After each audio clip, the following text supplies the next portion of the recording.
మనస్య చెప్పాలి కరెక్ట్గా చెప్పండి. మనస్య గురించి చెప్పుకున్నాం. మనస్య తల్లిదండ్రులు మంచివారేనా? మంచివారే. పేర్లు హిజ్కియా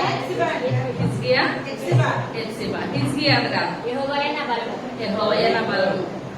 హెప్సిబా అనగా ఇస్రాయేలు. మనిషి అనగా మర్చిపోవడం. ఏం మర్చిపోవాలి మనం? మన పడ్డ కష్టమంతా మర్చిపోయేవారు. మనం పడ్డ కష్టమంతా మర్చిపోయి దేవుని సన్నిధిలో మనం ఏం చేయాలండి? సంతోషించాలి, ఆనందించాలి. ఈ యొక్క దినాన్ని చెప్తున్న వాక్యం అపోస్తల కార్యాలు 12వ అధ్యాయము మొట్టమొదటి వచనం. దాదాపు అదే కాలమందు రాజైన హేరోదు సంఘపు వారిలో కొందరిని బాధపెట్టుటకు బలాత్కారముగా పట్టుకొని యోహాను సహోదరుడైన యాకోబును ఖడ్గంతో చంపించెను. ఇది యూదులకు ఇష్టమైన కార్యమని తెలుసుకొని పేతురును కూడా పట్టుకొనెను. ఆ దినములు పులియని రొట్టెల పండుగ దినములు. చాలా చిన్న ప్రార్థన చేసుకున్నాం.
అయ్యా ఈ యొక్క దినాన్ని ప్రభావ ఆయన వాటిలో చెప్పుగా నన్ను మధ్యపరచండి. నాయన మీ యొక్క పరిశుద్ధాత్మ శక్తితో చెప్పగలిగే శక్తిని నాకు దయచేయండి ప్రభావ.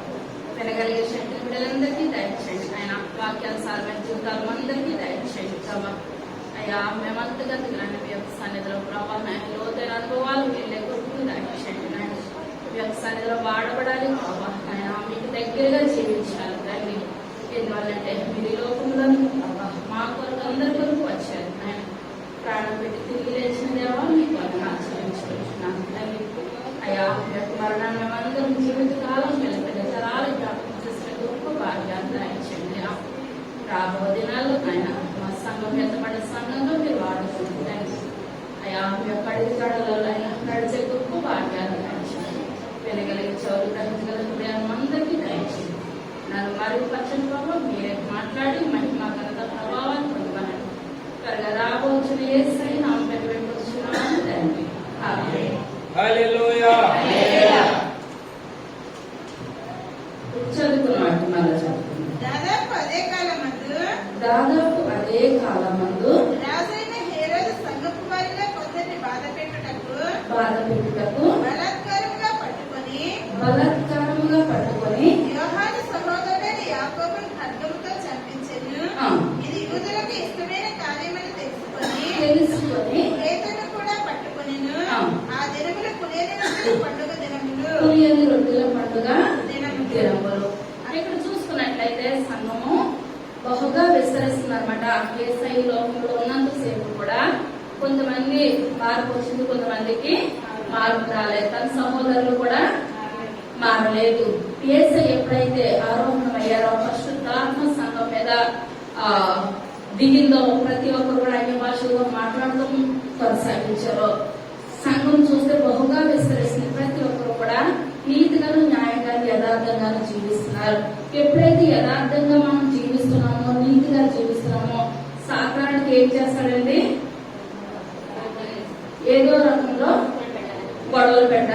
చూస్తారు. అనుకుంటాము మనకి సమస్యలు కొంచెం కొంచెం గట్టెక్కాను, కొంచెం పర్వాలేదు, పిల్లలు కొంచెం సెట్ అవుతున్నారు, ఆర్థికంగా మనం లభిస్తున్నాం అనేటప్పటికి మళ్ళీ సాధారణ ఏం చేస్తుందండి, ఏదో రకంగా ఇబ్బందుల రూపంలోనో అలాగే అనారోగ్య రూపంలోనో ఏదో బలహీనత పెడతారు చూస్తుంది. ఎప్పుడున్నట్లయితే కొంచెం బలపడుతున్నారు. ఎందువల్లంటే అప్పటి వరకు కూడా 9వ అధ్యాయం వరకు కూడా సౌలు ఎంతగానో సంఘాన్ని హింసించేవాడు. అటువంటి సౌలు ఏం చేశాడు, సౌలు మారిపోయాడు. 10వ అధ్యాయంలో కొర్నేలి కూడా మారేది, తన కుటుంబం అంతా మారింది. ఇప్పుడు ఇలాంటి సౌలు లాంటి పెద్ద పెద్ద వాళ్ళందరూ కూడా మారి దేవుని అంగీకరిస్తున్నారు. ఎప్పుడైతే మారి దేవుని అంగీకరిస్తున్నారో ఇప్పుడు సంఘం అంతకంతకు ఎప్పుడైతే అభివృద్ధి చెందుతుందో ఎవరు వచ్చేసారంటే సంఘంలోనికి సాతానుడు వచ్చేసాడు. ఏ రోజు రూపంలో వచ్చేసేసాడు అనమాట. ఇప్పుడు యేసు ప్రభు గారి లోకంలో పుట్టినప్పుడు ఇప్పుడు ఎవరంటే 2 సంవత్సరాల లోపల చంపించేయమన్నారో హేరోదు. ఇప్పుడు ఇక్కడ 12వ అధ్యాయంలో కూడా హేరోదు ఉన్నాడు. ఈ హేరోదు ఎవరంటే యేసై పుట్టినప్పుడు యేసైని చంపించేయాలి అన్న హేరోదు యొక్క మనవడు అనమాట. అగ్రిప్ప 1 అనమాట. ఇతను హేరోదు అగ్రిప్ప 1. ఇతను యేసైని ఎట్లా చంపాలని హేరోదు చూశాడు. ఇప్పుడు ఇతను ఎవరో హేరోదు అగ్రిప్ప 1. అతనికి ఎవరో మనవుడు, తాతకు మించిన మనవుడు అనమాట. వీళ్ళందరూ కూడా దేవుని బిడ్డలను చంపాలి, యేసైని చంపాలి. ఇంతకు మించి వాళ్ళలో ఏ ఒక్క మంచి మనసు గాని ఏ రూపంలో కూడా లేదనమాట. ఇప్పుడు ఏమైందంటే ఇప్పుడు పేతురు గారిని యాకోబుని ఇద్దరిని కూడా చెరసాలలో పెట్టారు. ఇద్దరిని ఒకే రోజు ఒకే చెరసాలలో పెట్టినప్పుడు ముందు రోజు ఎవరిని చంపేశారు, యాకోబు ఖడ్గంతో. ఇప్పుడు యాకోబు చేసిన తప్పేమీ లేదు.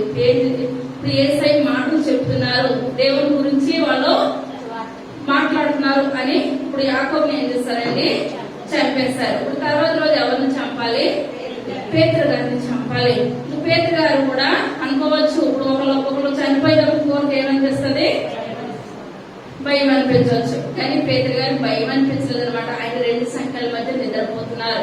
అనగా దేవుడు ఎప్పుడో పైకి వచ్చాడు పేతురు గారికి ఏమని, ముదిమి వచ్చే వరకు నేను నిన్ను వెతుకుంటాను. ఆ దర్శనాన్ని బట్టి మన జీవితంలో దర్శనం వచ్చినప్పుడు మనకు మంచిగా ఉన్నట్లయితే ప్రభావ మీకు వందనాలు, అది నెరవేర్పు దయచేయని అనాలి. అయితే దర్శనం మనకు మంచిగా లేదనుకున్నప్పుడు మనం ఏం చేయాలి, అయ్యా మీ చిత్తమైతే కీడును తొలగించండి, అయ్యా మేలుకరమైన జీవితాన్ని దయచేయండి, ఆశీర్వాదకరమైన జీవితాన్ని దయచేయండి మనం ప్రార్థన చేయాలి. ఇప్పుడు ఇక్కడ ఉన్న వాళ్ళందరూ కూడా ప్రతి ఒక్కరు కూడా తల్లి తండ్రులే చాలా మట్టికి. అయితే ఇప్పుడు మన పిల్లలు సులువైన మార్గంలో నడవాలనుకుంటామా, లేకపోతే కష్టమైన మార్గంలో నడవాలనుకుంటామా? ఆ కష్టం ఏదైనా మనమే పడతాం కానీ మన బిడ్డల మీద ఏగవాళ్ళన సహించలేము. ఇక్కడ చూసుకున్నట్లయితే మత్తయి సువార్త 20వ అధ్యాయము 20వ వచనం. అప్పుడు జెబెదయి కుమారుల తల్లి తన కుమారులతో ఆయన యొద్దకు వచ్చి నమస్కారం చేసి ఒక మనవి చేయబోగా నీవేమి కోరుచున్నావని ఆయన అడిగెను. అందుకామె నీ రాజ్యములో ఈ నా 2 కుమారులలో ఒకడు నీ కుడివైపునను ఒకడు నీ ఎడమ వైపునను కూర్చున్న శరీరమని ఆయనతో అనెను. అందుకు యేసు మీరేమి అడుగుచున్నారో అది మీకు తెలియదు. నేను త్రాగబోవు గిన్నెలోనిది మీరు త్రాగగలరా అని అడుగగా వారు త్రాగగలమనిరి. ఆయన మీరు నా గిన్నెలోనిది త్రాగుదురు గాని నా కుడి వైపునను నా ఎడమ వైపునను కూర్చుండనిచ్చుట నా వశమున లేదు. నా తండ్రి చేత ఎవరికి సిద్ధపరచబడెను వారికి అది దొరుకునని చెప్పెను. చాలండి. ఇక్కడ జబదయి కుమారుల తల్లి సలోమి అన్నమాట. యేసు ప్రభు గారికి చిన్నమ్మ అవుతుంది. ఈ మా 2 కుమారుల పేర్లు ఏంటండి, యాకోబు, యోహాను. ఇప్పుడు యాకోబు మన ముందు చెప్పాను కదా, ఖడ్గం చేత చంపించేస్తారు ఈ యాకోబు. యోహాన్ గారు ప్రకటన గ్రంథం రాసిన యోహాన్ గారు. వీళ్ళిద్దరిని పట్టుకొని చెరువు చేతితో పట్టుకొని ఎవరి దగ్గరకు వచ్చిందండి, యేసయ్య దగ్గరకు వచ్చింది. ఎందువల్లంటే బంధువు అనమాట. బంధువు ప్లస్ ఇప్పుడు ఏంటంటే వాళ్ళిద్దరూ కూడా తల్లిదండ్రులు ఇద్దరు కూడా దేవుని పరిచర్య కొరకు విడిచిపెట్టేశారు. విడిచిపెట్టేసినప్పుడు ఇప్పుడు పని చేస్తున్నారు కదా, ఏదంటే అది చేస్తున్నారు. ఇప్పుడు ఎందువల్లంటే దేవదాసు గారు ఎక్కడికి తీసుకెళ్ళినా సరే ముగ్గురు తీసుకెళ్లి వారిని ఎవరెవరిని యాకోబు, పేతురు, యోహాను. రూపాంతర కొండ మీదకి వెళ్ళినప్పుడు ఎవరిని తీసుకుని వెళ్ళారు? యోహాన్ని, ఇంకా యాకోబుని, ముగ్గురిని ఎక్కడెక్కడ తీసుకుని వెళ్ళారు? ఆయన గెత్సేమనే తోటకు వెళ్ళినప్పుడు కూడా వాళ్ళ ముగ్గురినే, ఏకాంతంగా కొండ మీద ప్రార్థన వెళ్ళినా వాళ్ళ ముగ్గురినే ఎక్కువగా తీసుకెళ్ళి వెళ్ళేవారు. ఇప్పుడు ఆ చదువు మీద తల్లి ఏం చేసింది? ఏంటంటే వరుసకు బంధువు ప్లస్ సేవలో కుమారుల్ని విడిచిపెట్టేశారు కనుక ఈ లోకంలో ఎలాగైతే పక్కన స్థానం ఎక్కడికి వెళ్ళినప్పుడు యేసయ్య కూడా తీసుకొని వెళ్తున్నారు, పరలోకంలో కూడా స్థానం ఎక్కడ అడుగుతుందండి తల్లి? కుడి వైపున ఒకరు, ఎడమ వైపున ఒకరు. నా కుమారులిద్దరిని కూర్చోబెట్టుకొని సలోమి అడుగుతుంటే యేసయ్య అంటున్నారు. అది ఇప్పుడు నేను కొద్ది దినాల్లో ఆయన సిలువకు అప్పగించబడినప్పుడు ఆయనకి ఏమి ఇచ్చారండి? చేదు చిరకనిచ్చారు, చేదు గిన్నెని ఇచ్చారు. ఆ గిన్నెని ఇచ్చినప్పుడు ఆ గిన్నె తాగలరా అంటే తల్లి ఏమన్నదండి? తాగేస్తారు. ఎందువల్లంటే ఎంత శ్రమలేరు నా కొడుకులు ఏం చేస్తారో తట్టుకుంటారు కనుక మీరు నాయన ఇక్కడ ఏ రకంగా తట్టుకుంటారో పైన కూడా మీరు ఏం చేయాలి? నా కుమారులిద్దరికి స్నానం దయచేయాలి. ఇప్పుడు ఆ గిన్నె అనగా పాపాల గిన్నె. మనం చేసిన పాపాలన్నీ కూడా తన కుమారులు మోస్తారు అంటే ఎంత త్యాగం చేసినాక తల్లి, అదే త్యాగం తల్లిదండ్రులు మనం చేస్తామా? ఏమాత్రం కూడా చెయ్యము. కనుక సలోమి అంటుంది.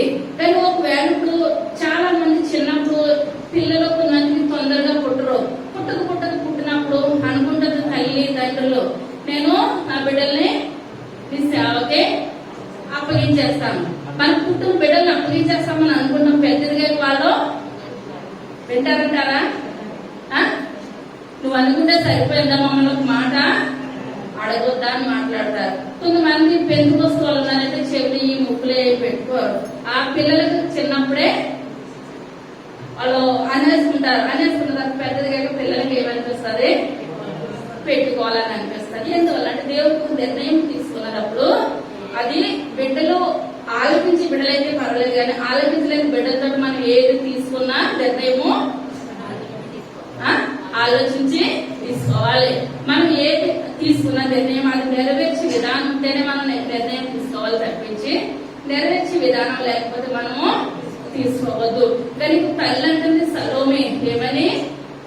ఆ చేతి గిన్నె కూడా తాగడానికి నా పిల్లలు సిద్ధంగానే ఉన్నారు. అప్పుడు పిల్లలు అనొచ్చారా, అమ్మ నువ్వు సిద్ధంగా ఉంటే ఉన్నావు కానీ మేమేమాత్రం సిద్ధంగా లేమంటే తల్లి గౌరవం ఉంటుందంటారా? ఏమాత్రం కూడా ఉండదు. కానీ పిల్లలిద్దరు కూడా మంచివారే.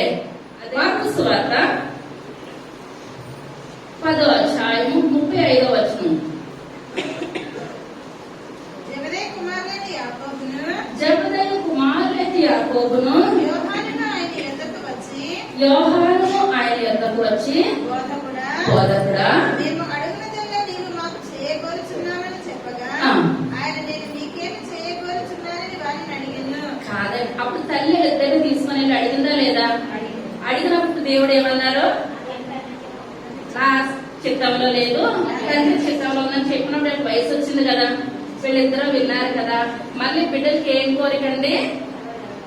ఒకవేళ ఇప్పుడు పిల్లలిద్దరూ అడిగినప్పుడు యేసయ్య ఒప్పుకోకపోతే తల్లిని తీసుకొని వెళ్ళాలి, లేదా తండ్రిని తీసుకొని వెళ్ళాలి.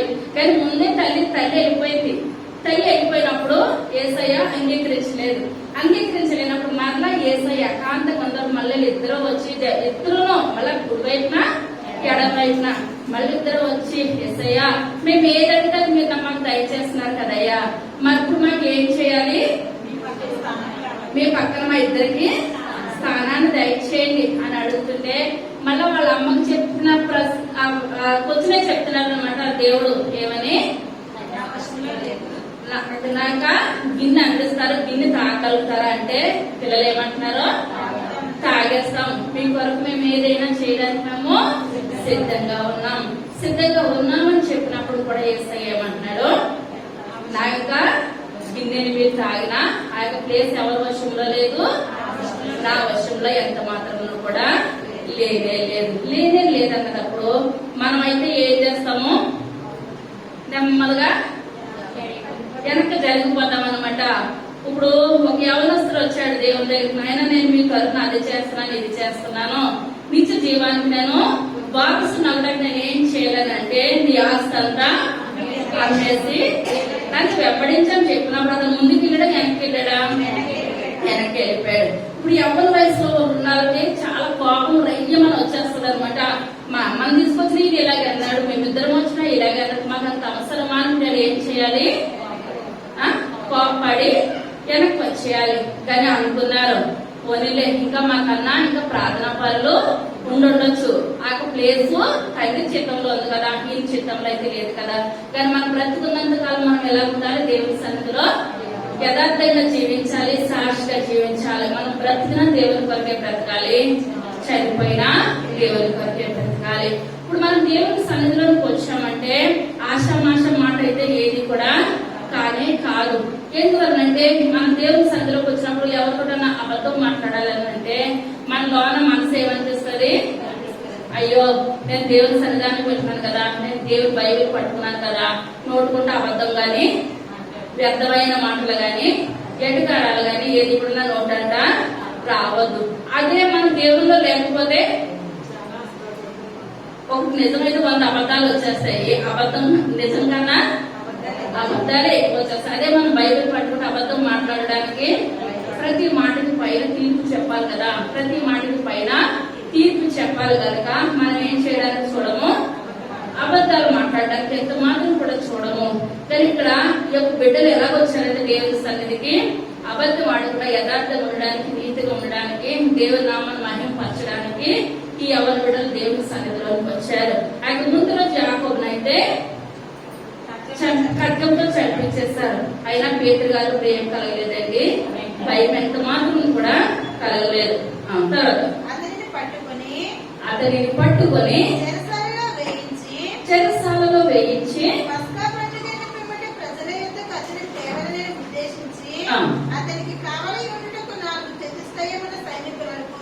నాలుగు చతుష్టయులైన సైనికులకు అతనిని అప్పగించెను. 4 చతుష్టములు అంటే ఏంటండి?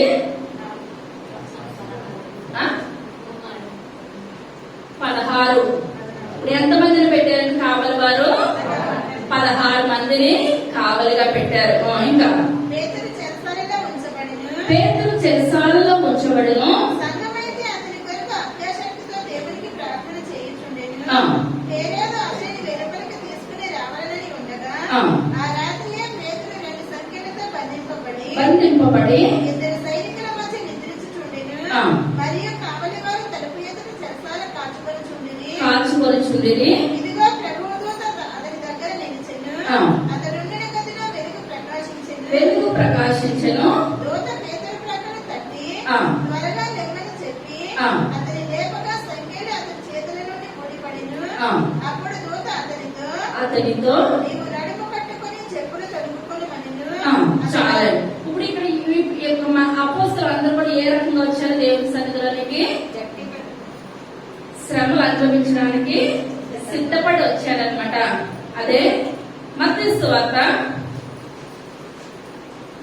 10వ అధ్యాయము 16వ వచనం. ఇదిగో తోడేళ్ల వశకు గొర్రెలను పంపినట్టు నేను మిమ్మల్ని పంపుచున్నాను గనుక పాముల వలె వివేకులను పావురం వలె నిష్కపటులై ఉండుడి.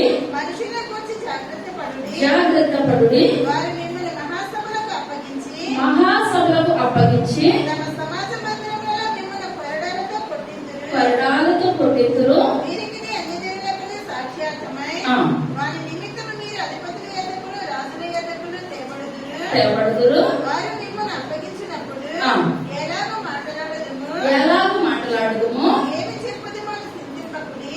మీరేమి చెప్పవలనో అది ఆ గడిలోనే మీకు అనుగ్రహింపబడును. మీ తండ్రి ఆత్మ మీలో ఉండి మాట్లాడుచున్నాడే కానీ మాట్లాడేవారు మీరు కారు. చాలా. ఇప్పుడు దేవాది దేవుడు 12 మంది శిష్యులను ఆశీర్వదించి ఏం చేస్తున్నారంటే పరిచర్యకు పంపిస్తున్నాడు. పరిచర్యకు పంపించేటప్పుడు దేవాది దేవుడు అంటున్నాడు, మీరు పరిచర్యకి వెళ్ళండి, మిమ్మల్ని నేను ఎక్కడికి పంపిస్తున్నాను? తోడేళ్ల మధ్యకి పంపిస్తున్నాను. ఇప్పుడు దుర్మార్గుడు ఉన్నాడు అనుకోండి, దుర్మార్గుడు జోలికి ఎవరు కూడా వెళ్ళరు. మంచి వాళ్ళ మీద ఉన్నారంటే ఆయన ఏం అనలేదు కదా అని 10 మంది ఏం చేస్తారు, వాళ్ళ మీదకి పడిపోతారు, కూడా వచ్చేస్తారు. కానీ ఇప్పుడు ఇక్కడ శిష్యుల్ని దేవుడు ఆశీర్వదించి మీరు ఇప్పుడు ఎక్కడికి వెళ్తున్నారు, తోడేళ్ల మధ్యకు వెళ్తున్నారు, భయంకరమైన మృగాల దగ్గరికి వెళ్తున్నారు. ఇప్పుడు అక్కడికి వెళ్ళినప్పుడు మీరు మంచిగా మాట్లాడతారు, మీరు ఏ తప్పు కూడా మాట్లాడరు. కానీ ఇప్పుడు మిమ్మల్ని వాళ్ళు ఎక్కడికి తీసుకొని వెళ్తారు, సమాజ మందిరంలో తీసుకొని వెళ్తారు, అధికారుల దగ్గర తీసుకొని వెళ్తారు, మహాసభ వారి దగ్గర తీసుకొని వెళ్తారు. తీసుకొని వెళ్ళి మీ దగ్గర తప్పు లేకపోయినప్పటికీ తప్పుని చూపిస్తారు. యాకోబులో తప్పేమైనా ఉందంటారా, చనిపోయాక తప్పేమైనా ఉందంటారా? దేవుడు అన్న మాట చెప్పాడు కనుక ఖడ్గంతో చంపించేశారు. అక్కడ ఎవరు కూడా మాట్లాడటానికి లేదు. యేసయ్య అనేకమైన అద్భుత కార్యాలు చేశారు, ఆశ్చర్య కార్యాలు చేశారు. కానీ ఆయన మీద నేరాలన్నీ మోపి ఆయన సమాజం వాళ్ళ దగ్గర తీసుకొని వెళ్ళి, పెద్దల దగ్గర తీసుకొని వెళ్ళి, అధికారుల దగ్గర తీసుకొని వెళ్ళి యేసయ్యని ఏం చేశారు, సిలువ వేసేశారు అనమాట. అప్పుడు ఆయన చేసిన చెడు ఏమైనా ఉందంటారా ప్రజలకి? ఏది కూడా లేదు. కానీ ఇప్పుడు యేసయ్యని ఎటు రీతిగా అయితే వేసేస్తారో రాబో దినాల్లో శిష్యుల ముందే బలపరిచి దేవుడు అంటున్నాడు, మీరు తోడేళ్ల మధ్యకి మీరు ఏం చేస్తున్నారు, వెళ్తున్నారు, మీరు చాలా జాగ్రత్తగా ఉండండి. మహాసభ వారి దగ్గరికి వెళ్తున్నారు. వెళ్ళినప్పుడు నేను వాళ్ళకి ఏం చెప్పాలి మీరు ఆలోచిస్తున్నారేమో. కానీ మాట్లాడేది ఎవరు, నేనే, మీరు కాదు మాట్లాడేది, నేనే వాళ్ళతోటి మాట్లాడిస్తాను, మీరు చాలా జాగ్రత్తగా ఉండండి అని దేవుడు వాళ్ళని బలపరిచి ఇప్పుడు ఏం చేస్తారంటే శిష్యుల్ని పంపిస్తా ఉన్నారు. అది మనం తోడేళ్ళ మధ్యకి వెళ్ళాలంటే మనం వెళ్తామా, ఎంత జరిగిపోతామంటారా? జరిగిపోతాం. కానీ శిష్యులు జరిగేదంటారా? జరగలేదు. ముందుకు వెళ్ళారు, పరిచర్యలు బహు బలంగా అపోస్తల కార్యాలు దాటి యేసయ్య పరమనకు ఆరోహణం అయ్యేసరికి వాళ్ళు దేనికైనా సరే వాళ్ళు సిద్ధపడిపోయారు. ఇదే యాకోబు సిలువేసినప్పుడు యేసయ్య దగ్గరికి వచ్చాడండి, రాలేదు, తలుపులు వేసేసుకున్నారు. కానీ ఇప్పుడు చనిపోవడానికి కూడా ఆయన సిద్ధపడిపోయారు అనమాట. మళ్ళీ అపోస్తల కార్యాలయానికి వచ్చేది.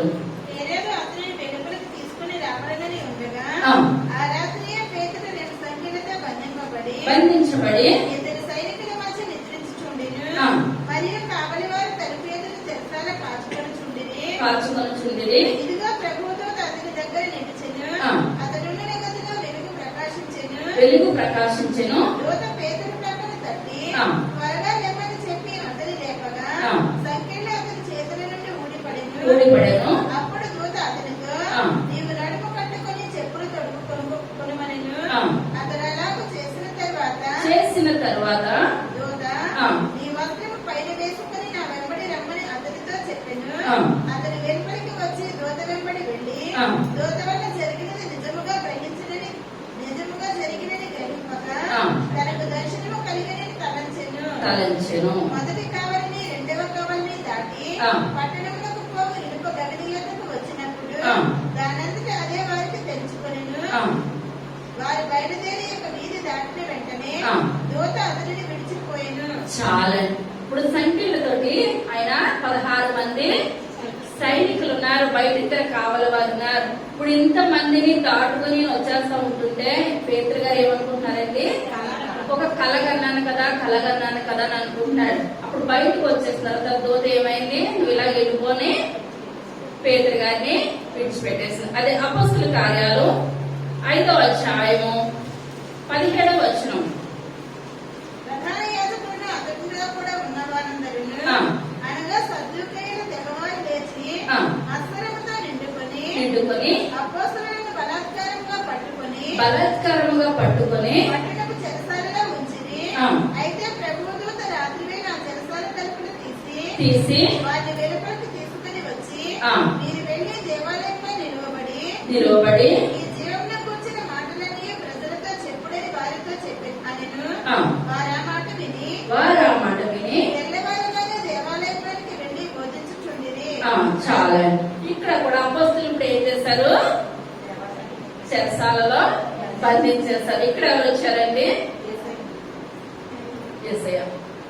ఎవరు వచ్చారు, దేవుని యొక్క దూత వచ్చి వాళ్ళు ఏం చేస్తుంది, బయటకు విడుదల దయచేసింది.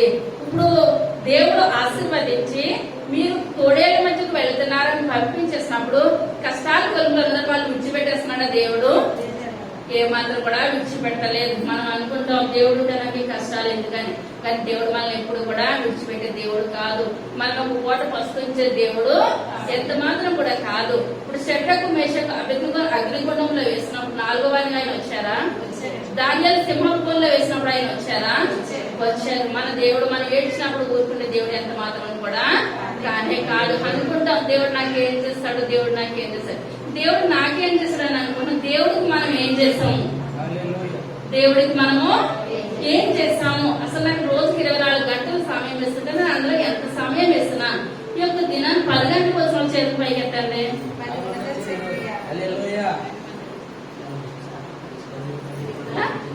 దేవుడి నామానికి వందనాలు. దేవుడికి మనం ఏం చేస్తున్నాము? సమయాన్ని ఇస్తున్నాం. మనం దేవుడికి ఇచ్చి మనం ఏం చేయాలి? శోధించాలి. కానీ మనకు వచ్చి 12:30కి వచ్చి టక్ మనం వెళ్ళిపోతాం. సీఎం కన్నా ఖాళీ ఉండదు, కానీ మనకు ఖాళీ ఉండదు. మనం అడిగి ఎటువంటి అడుగుతాము? పెద్ద పెద్ద పెద్ద పెద్ద తీర్చలేని కోరికలు అడిగేస్తాం. కానీ ఇప్పుడు దేవుడు మన దగ్గరికి వచ్చేసి చెరసాలలో వేసినప్పుడు మనతో పాటు ఉండిపోవాలనంటే మనం ఎంతసేపు ఉంటున్నాం దేవుడి మందిరంలో? మనము ఎంతసేపు ఉంటున్నాం? మనం కూడా ఆయన సహవాసం చేయాలని అంటే మనం ముందుగా మనం ఏం చేయాలి? ఆయన మాటకు మనము లోబడాలి, మాట వినాలి. మాట వాళ్ళు విన్నారు కనుకనే వాళ్ళు ఎటువంటి శ్రమల పొలుములో ఉన్న చెరసాలలో వేసిన దేవుని దూత ఏం చేస్తుంది? వాళ్ళు కావాలిగా ఉండి వాళ్ళని బయటకు విడుదల దయచేస్తుంది. ఎంత పిండి ఉంటే అంతే రొట్టి. కొంచెం పిండి పెట్టుకొని ఇల్లంతా వచ్చేలాంటి వచ్చేస్తుంది అంటారా? ఏ మాత్రం కూడా రాదు. మనం ఎంత కష్టపడితే దేవుని సన్నిధిలో అంత ప్రతిఫలం దేవుని ద్వారా మనము పొందుకుంటాం. ఇక్కడ ఏదో ప్రార్థన చేస్తున్నారు. చెరసాలలో వేసిన యాకోబు చనిపోయినా ఈ దేవుడు నోటుకుండా ఒక మాట కూడా మాట్లాడలేదు. దేనిక నేను చనిపోవడానికన్నా సిద్ధమే, బ్రతుకుంటే మేము పరిచయం చేస్తాం, చనిపోతాను దేనికన్నా సిద్ధమే వీళ్ళు దిగారు కనుకనే ఇప్పుడు వీళ్ళు వాళ్ళ విశ్వాసాన్ని ఏమాత్రం కూడా కోల్పోలేదు, తగ్గించుకోలేదు. కనుక దేవుని యొక్క దూత వాళ్ళ దగ్గరికి వచ్చి మాట్లాడుతూ ఉంటే దేవుని దూత కాదు కళ వచ్చిందని నన్ను అనుకుంటారు అనమాట. ఇప్పుడు ఈ దూత వెళ్ళిపోయిన తర్వాత అయ్యో నిజంగా దేవుని యొక్క దూత వచ్చి నన్ను రక్షించిందని తెలుసుకున్న తర్వాత ఇప్పుడు ఇక పేతురు గారు ఎక్కడికి వస్తున్నారండి? సంఘం దగ్గర చెప్పండి. మరియ ఇంటికి దేవుని నామానికి వందనాలు. ఇక్కడ మరియ ఇల్లు ఉందనమాట. మరియ ఇంట్లో ఏం చేస్తున్నారు? వీళ్ళందరూ కూడా ప్రార్థన జ్ఞాపనలు చేస్తున్నారు. ఆ సంఘం అంతా కలిసి సంఘంలో కూర్చొని ప్రార్థన చేస్తుంటే ఇప్పుడు హేరోదు ఏం చేస్తున్నాడు? చంపేస్తున్నాడు. ఇప్పుడు సంఘంలో కూర్చుని చంపేస్తున్నాడు కనుక వీళ్ళందరూ కూడా మరియ ఇల్లు. అటువంటి సమయంలో మరియ ఇల్లు ఇచ్చిందంటే తెలిసిందని హేరోదు తెలిసినట్టు ఊరుకుంటాడా? హేరోదు కుటుంబాన్ని అంతటిని కూడా చంపేస్తాడు. కానీ దేవుడికి భయపడి మరి ఏం చేసిందంటే సంఘం అంతటికి స్థానాన్ని దయచేసింది. సంఘం అంతా కూడా కలిసి ప్రార్థన చేస్తున్నారు. సంఘం అంతా కలిసి ప్రార్థన చేస్తూ ఉంటుండగా ఇప్పుడు పేతురు గారు వచ్చి తలుపు కొడుతున్నారు. ఎప్పుడైతే తలుపు కొడుతున్నారో అక్కడ ఒక చిన్న కుమార్తె ఉంటుంది. కుమార్తె పేరు రోదే. ఆ రోదే అనగా దానికి అర్థం ఏంటండి? గులాబీ. అక్కడ ఒక చిన్న కుమార్తె రోదే అనే అర్థం ఏంటండి? గులాబీ. ఒక చిన్న కుమార్తె ఆలోచించి ఏమంటుంది? పేతురు గారు తలుపు కొడుతున్నారు. పేతురు గారు తలుపు కొడుతున్నారు అంటే వీళ్ళు ప్రార్థన చేస్తున్నారు. మనం ఎటువంటి స్థితిలో అయినా సంఘం ప్రార్థన చేస్తే సంఖ్యలు విడిపోతాయి అనమాట. కానీ మనం ఏం చేస్తామంటే ఐక్యత కలిగి ఒక కుటుంబం గురించి మనం ఏం చేయాలి? ప్రార్థన చేయాలి. మనం ఒక కుటుంబ సమస్య గురించి మనం ప్రార్థన చేయమంటే వచ్చిన ఎవరి సమస్య వాళ్ళే చెప్పుకుంటారు. ఇప్పుడు ఇక్కడ సంఘంలో వాళ్ళందరికీ సమస్యలు ఉండొచ్చు, కానీ అందరూ ఎవరి గురించి ప్రార్థన చేస్తున్నారు? పేతురు గారి గురించి ప్రార్థన చేస్తున్నారు. ప్రభా ముందులో యాకోబుని చంపించేశారయ్యా హేరోదు, ఇప్పుడు మళ్ళా హేరోదు అగ్రిప్పని చంపించేశారు, మనం పేతురు గారిని చంపించేయడానికి చూస్తున్నారు, మీరు రక్షించండి రక్షించండి ప్రార్థన చేస్తున్నారు. కానీ ఆ పేతురు గారే వచ్చినా సరే ఇప్పుడు ఏం లేదు, నమ్మకము విశ్వాసము ఎంత మాత్రము కూడా లేదు. తర్వాత స్పీడ్ వెళ్ళిపోవాలి. సంతోషం చేత తలుపు తీయగా లోపలికి పరిగెత్తుకొని పోయి పేతురు తలుపు దగ్గర నిలుచున్నాడని తెలిపెను. అందుకు వారు నీవు పిచ్చిదానివనిరి. అయితే తాను చెప్పినదే నిజమని ఆమె దృఢముగా చెప్పినప్పుడు వారు అతని దూత అనిరి. పేతురు ఇంకనూ తట్టుచున్నందున వారు తలుపు తీసి అతనిని చూచి విభ్రాంతి నొందిరి.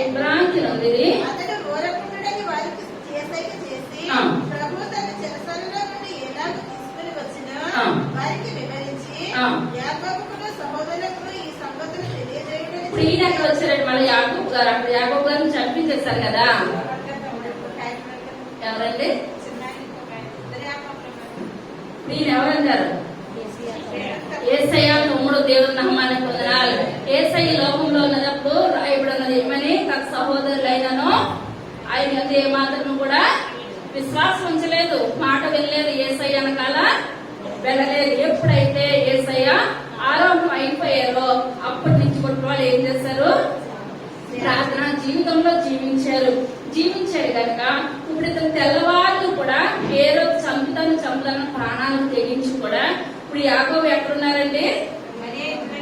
మరే ఇంటిలో కూర్చొని ప్రార్థన చేస్తున్నారు. సహజంగా ఆల్ నైట్ ప్రేయర్ అంటే ఆడవాళ్ళు కూర్చున్న సహజంగా, కానీ మగవాళ్ళకి ఏంటండి కూర్చు విసుకుదల ఎక్కువ వస్తుంది అనమాట. కానీ ఇప్పుడు యాకోబు ప్రేయర్ చేస్తున్నాడు, ఆడవాళ్ళతో సమానంగా కూడా ఒక మరి ఆ ఇంట్లో కూర్చొని పిల్లలు ఏం చేస్తున్నారు? ప్రార్థన చేస్తున్నారు. తర్వాత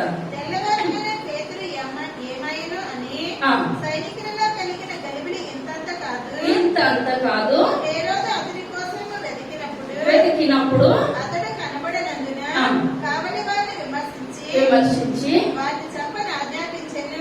అటు తరువాత హేరోదు యూదయ నుండి కైసరకు వెళ్లి అక్కడ నివసించెను.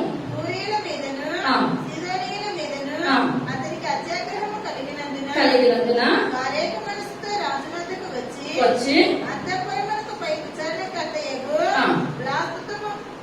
బ్లాస్తును తమ పక్షముగా చేసుకొని సమాధాన పడవలని వేడుకొని ఎందుకనగా రాజు యొక్క దేశం నుండి వారి దేశములకు గ్రాసము వచ్చుచుండెను. నియమింపబడిన దినమందు హేరోదు రాజవస్త్రములు ధరించుకొని న్యాయపీఠము మీద కూర్చుండి వారి ఎదుట ఉపన్యాసము చేయగా జనులు ఇది దైవ స్వరమే కానీ మానవ స్వరము కాదని కేకలు వేసిరి. అతడు దేవుని మహిమపరచినందున వెంటనే ప్రభుదూత అతని మొద్దును కనుక పురుగులు పడి ప్రాణము విడిచెను. చాలా ఇప్పుడు 12వ అధ్యాయంలో మొట్టమొదటిగా ఇప్పుడు ఇతను ఒకరినొకరిని దేవుని బిడ్డల్ని చంపాలి. ఇప్పుడు ఏంటంటే ఇతను అనుకున్నాడు నేనే దేవుడిని, నేను తప్ప వేరొక దేవుడు ఇక్కడ లేడు. ఇప్పుడు వాళ్ళందరూ కలిసి ఇప్పుడు హేరోదుకి ఆ యొక్క జన్మదిన దినోత్సవం అయినప్పుడు ఇప్పుడు చాలా మంది ఇప్పుడు అధికారుల దగ్గరికి వెళ్ళారు అనుకోండి, కొంతమంది పొగడతలంటే చాలా ఇష్టం అనమాట. ఇంత అంతా కూడా కాదు, పొగడతలకు పడిపోతారు. పొగుడుతా ఉండాలి. మందికి పొగిడించుకోవడం అంటే ఇష్టం ఉండదు, చిరాకు అనిపిస్తుంది. ఇది దేవునికి మహిమ తప్పించి నా శక్తి నా బలం ఎంత మాత్రం కూడా కాదంటారు. ఇక్కడ వీళ్ళందరూ కలిసి ఏ రోజు మాట్లాడుతుంటే గొప్పలు చెప్పుకుంటుంటే మీరు మాట్లాడుతుంటే దేవుడు దిగొచ్చి మాట్లాడుతున్నట్టుందని దేవునితో పోల్చాడు. మనం ఏమనుకోవాలి? అయ్యో నేనెంత, నా బ్రతికెంత, నేను దేవునితో పోల్చుకుంటూ పెట్టారని నన్ను అన్నాలి. ఇతను ఏమంటున్నాడు? దేవుని స్వరం అయినప్పుడు కింద నుంచి పైకి పొంగిపోతున్నాడు. ఎప్పుడైతే పొంగిపోయాడో దేవుని దూత కలుగు తెరవడానికి దేవుని దూత వస్తుంది, మొత్తడానికి అర్థమవుతుందండి. పేదలు చెరసాలలో ఉంటే దేవుని దూత వచ్చి ఏం చేసింది? బయటకు విడుదల చేసింది. ఇప్పుడు పొగడ్తలకు వెళ్ళిపోతా ఉంటుంటే దేవుడు ఏం చేస్తాడండి? దూతను పంపించినప్పుడు ఒక మొత్తేసినప్పుడు ఇతను ఏం చేస్తాడు? వెంటనే పురుగులు పడి చనిపోయాడు. ఎందువల్ల అంటే సంఘంలోకి ఎవరు కూడా రావద్దు. పెట్టుకోగా ఈ యొక్క హేరోదు ఎవరితో పెట్టుకున్నాడండి? సంఘంతో పెట్టుకున్నాడు, దేవునితో పెట్టుకున్నాడు. ఎందువల్ల సంఘం ప్రార్థన చేయగా సంఖ్యలు విడిపోతాయి. మాకు నచ్చితే దేవుని మందిరానికి రా, నచ్చకపోతే పక్కన జరుగుకో. కానీ దేవుని బిడ్డల జోలికి కానీ సంఘం జోలికి కానీ మనం ఎప్పుడు కూడా అవునని కానీ కాదని కానీ మనము ఏమాత్రం కూడా చెప్పడానికి వీలు లేదు. ఆశీర్వదించడానికి దేవుడు సిద్ధంగా ఉన్నాడు, చెప్పించడానికి కూడా సిద్ధంగా ఉన్నాడు. ఇప్పుడు అనుకుంటున్నారు అందరూ కూడా నాకు తిరిగి లేదు, యెరూషలేము దేవాలయంలో ఒక్కరిని కూడా కూర్చొని ఇవ్వను, వాళ్ళందరినీ చంపేస్తాను అనుకున్న అతను 12వ అధ్యాయం రాసుకునేటప్పటికి ఏమైపోయాడండి? పురుగులు పడి అతను చనిపోయాడు అనమాట. తర్వాత 24 దేవుని వాక్యము ప్రబలమై వ్యాపించుచుండెను.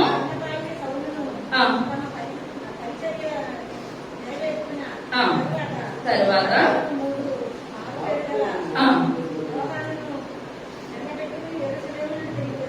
చాలా ఇక్కడ చూసుకున్నట్లయితే ఇప్పుడు 9వ అధ్యాయం రాజ్యానికి వచ్చేటప్పటికి కొర్నేలి మారారు. ఒక్కొక్కరు మారిపోతూ ఉంటుంటే 11:27 ఆ దినముల యందు ప్రవక్తలు యెరూషలేము నుండి అంతియోకుకు వచ్చి అంతియోకయకు వచ్చిరి. వారిలో అగబోను ఒకడు నిలువబడి ఆ.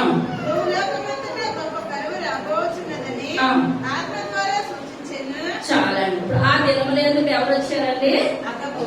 అగాబు అను ఒకడు ఆ, నిలువబడి మళ్ళీ చదవాలి. ఆ దినముల యందు ఆ. ప్రవక్తలు యెరూషలేము నుండి అంతియోకుకు వచ్చి అంత్యో ఎక్కడి నుంచి ఎక్కడికి వచ్చారండి? యెరూషలేము మందిరంలో నుంచి ఎక్కడికి వచ్చారు? అంత్యోకయకు వచ్చారనమాట. వారిలో అగబోను ఒకడు నిలువబడి నిలబడి భూలోకమంతటా గొప్ప కరువు రాబోచున్నదని రాబోచున్నదని ఆత్మ ద్వారా సూచించెను. ఆ.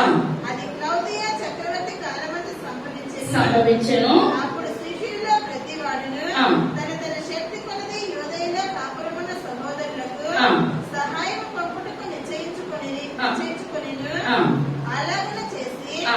బర్నబా సౌలు అని వారి చేత ఆ. పెద్దల ఎద్దకు దానిని పంపిణీ. చాలండి. ఇప్పుడు యెరూషలేము ఏమున్నది?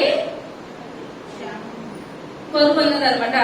కనుక్కున్నదన్నదని ఇప్పుడు అంత్యోకయకు వచ్చి ఇప్పుడు అక్కడ ఒక ప్రవక్త చెప్తున్నాడు. ఆగాబను ప్రవక్త చెప్పి యెరూషలేములో సంఘం వాళ్ళు ఇప్పుడు ఏం కలుగుతున్నది? కరువు కలుగుతున్నది. ఇప్పుడు మన సంఘం అంతా సహాయం చేస్తే ఎక్కడికి పంపించాలని ఇది? యెరూషలేముకి పంపించాలి. మన సంఘంలో మీ శక్తి కొలది ఇంతని డిమాండ్ చేయలేదు. ఇప్పుడు విజయవాడలో ఇప్పుడు ఏం కలుగుతుంది? వరద. తినడానికి అందిందన్న కొంతమంది ఉంటున్నారు, అందలేదన్న వాళ్ళు కొంతమంది. ఎందువల్ల అంటే ఎదురు వాళ్ళు వస్తుంది అనుకున్న వాళ్ళకి ఇప్పుడు అంతమందికి చెయ్యాలనంటే ఎవరి తరం కూడా కానే కాదు. కానీ శక్తి కొలిది సంఘాల శక్తి కొలిది చేస్తున్నారు, ప్రభుత్వం శక్తి కొలిది, ఎవరి శక్తి కొలిది వాళ్ళు చేస్తా ఉన్నారు సహాయము.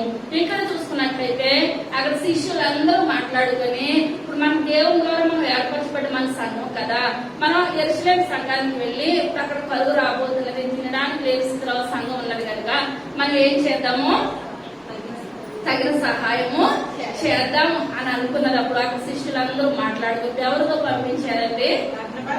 బర్నబా, సౌలు. సౌలు 9వ అధ్యాయంలో ఒకప్పుడు ఎటువంటి వాడు? దేవుని మాట అంటూ కూడా హింసించేవాడు. అటువంటి సౌలుకి ఏ పనికి వచ్చాడండి? ఇప్పుడు సహాయం చేయడానికి. ఇప్పుడు రాజు పదవిలో నుంచి పేదవాళ్ళకి ఖర్చు పెడతానంటే ఇప్పుడు అది ఆశ తగ్గించుకున్న స్థితి, తగ్గించుకున్న జీవితం. ఇప్పుడు అందరూ కలిసి అంతకు ముందు ఒక 2 నెలలకు ముందు చెప్పాను. ఇప్పుడు ఎవరు వెళ్ళారని సహాయం కొరకు? పౌలు గారు చెరసాలలో ఉన్నప్పుడు చెప్పాలి. ఎఫ్రోదీతుని పంపించారు సంఘం అంతా కలిసి పౌలు గారి దగ్గరికి. ఇక్కడ ఎవరు వెళ్ళారు? బర్నబా, పౌలు. సౌలు ఇంకా పౌలు కాదు. వీళ్ళిద్దరూ కలిసి అక్కడికి వెళ్ళారు. అక్కడికి వెళ్లి పట్టుకెళ్ళినంతా కూడా అక్కడ సంఘంలో ఉన్న వాళ్ళందరికీ కూడా ఏం చేస్తారండి? పంచిపెట్టారు. పంచిపెట్టిన తర్వాత పని అయిపోయిన తర్వాత మళ్ళీ ఎక్కడికి వచ్చేయాలి? వీళ్ళు యెరూషలేముకి వచ్చేయాలి. ఇది 12వ అధ్యాయం లాస్ట్ వచ్చేటప్పటికి మళ్ళీ చదువుకున్నాం. లాస్ట్ దేవుని వాక్యము ప్రబలమై వ్యాపించుచుండెను. బర్నబాయు సౌలును ఆ. తమ పరిచర్య నెరవేర్చిన తరువాత పరిచయం ఏం పరిచయం నెరవేర్చారండి? సహాయం చేసే పరిచయం అక్కడ అయిపోయింది. వీళ్ళు పట్టుకెళ్ళినంత కూడా అక్కడ పంచిపెట్టేశారు. పంచిపెట్టేసిన తర్వాత మనుడు ఎక్కడికి వచ్చేయాలి? అంత్యోకయకు వచ్చేసేయాలి. దేవుని నామానికి వదిలి పంచిపెట్టింది ఎక్కడ పంచిపెట్టారు? యెరూషలేములో పంచిపెట్టారు. యెరూషలేము నుంచి మళ్ళీ వాళ్ళు పని అయిపోయిన తర్వాత అంత్యోకయకు వచ్చేసారు అనమాట. ఇప్పుడు అంత్యోకయకు వచ్చేసిన తర్వాత మళ్ళా దేవుడిని అడుగుతున్నారు. ఇప్పుడు మనం డ్యూటీకి వెళ్ళామనుకోండి, సూపర్వైజర్ ఏదైనా పని చెప్తే ఆ పని అయిపోయిన తర్వాత మళ్ళా వేరే పని మళ్ళీ ఏం చెప్తామని అడగాలి. ఇప్పుడు ఇక్కడ పంచిపెట్టి పని అయిపోయింది. మళ్ళీ ఇక్కడికి వచ్చేసిన తర్వాత దేవుడిని అడుగుతున్నారు, ప్రభా మీరు పంచిపెట్టమన్నారు, పంచిపెట్టి పని అయిపోయింది. అదే ఇప్పుడు 6వ అధ్యాయము అపొస్తలుల కార్యాలు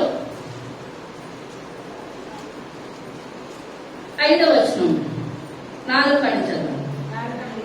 అయితే మేము ప్రార్థన యందును వాక్య పరిచర్య యందును ఎడతెగక యుద్ధమని చెప్పిరి. ఈ మాట జనసమూహం అంతటికి ఇష్టమైనందున వారి విశ్వాసముతోనూ పరిశుద్ధాత్మతోనూ నిండుకున్న వాడైన స్టెఫను, ఫిలిప్పు, ప్రొకెరు,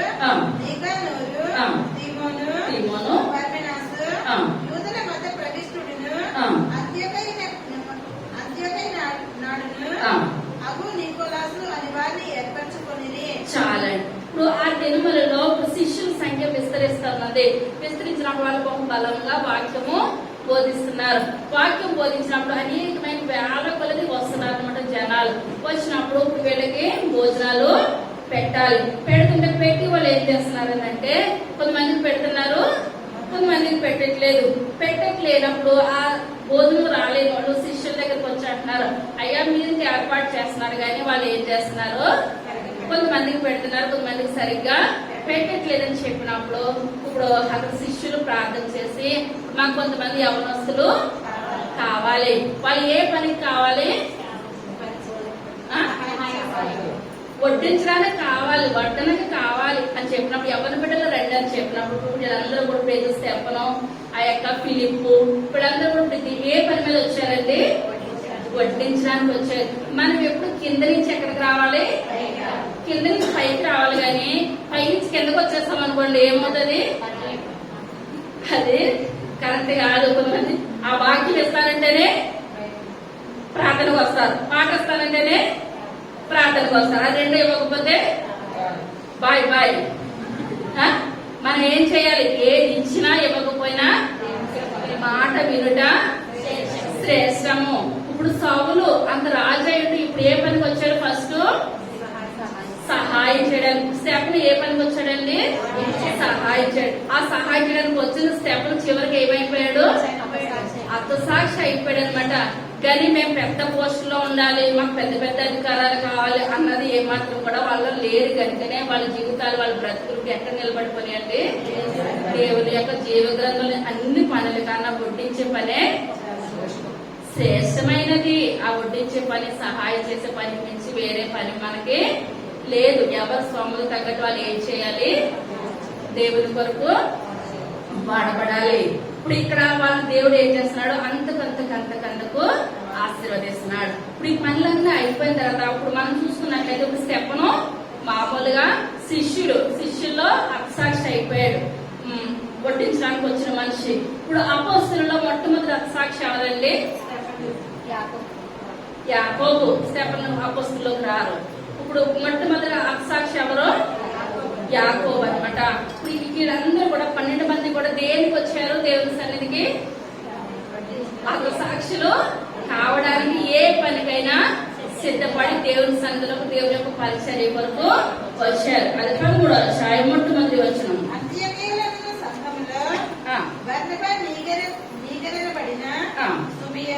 సుమియోను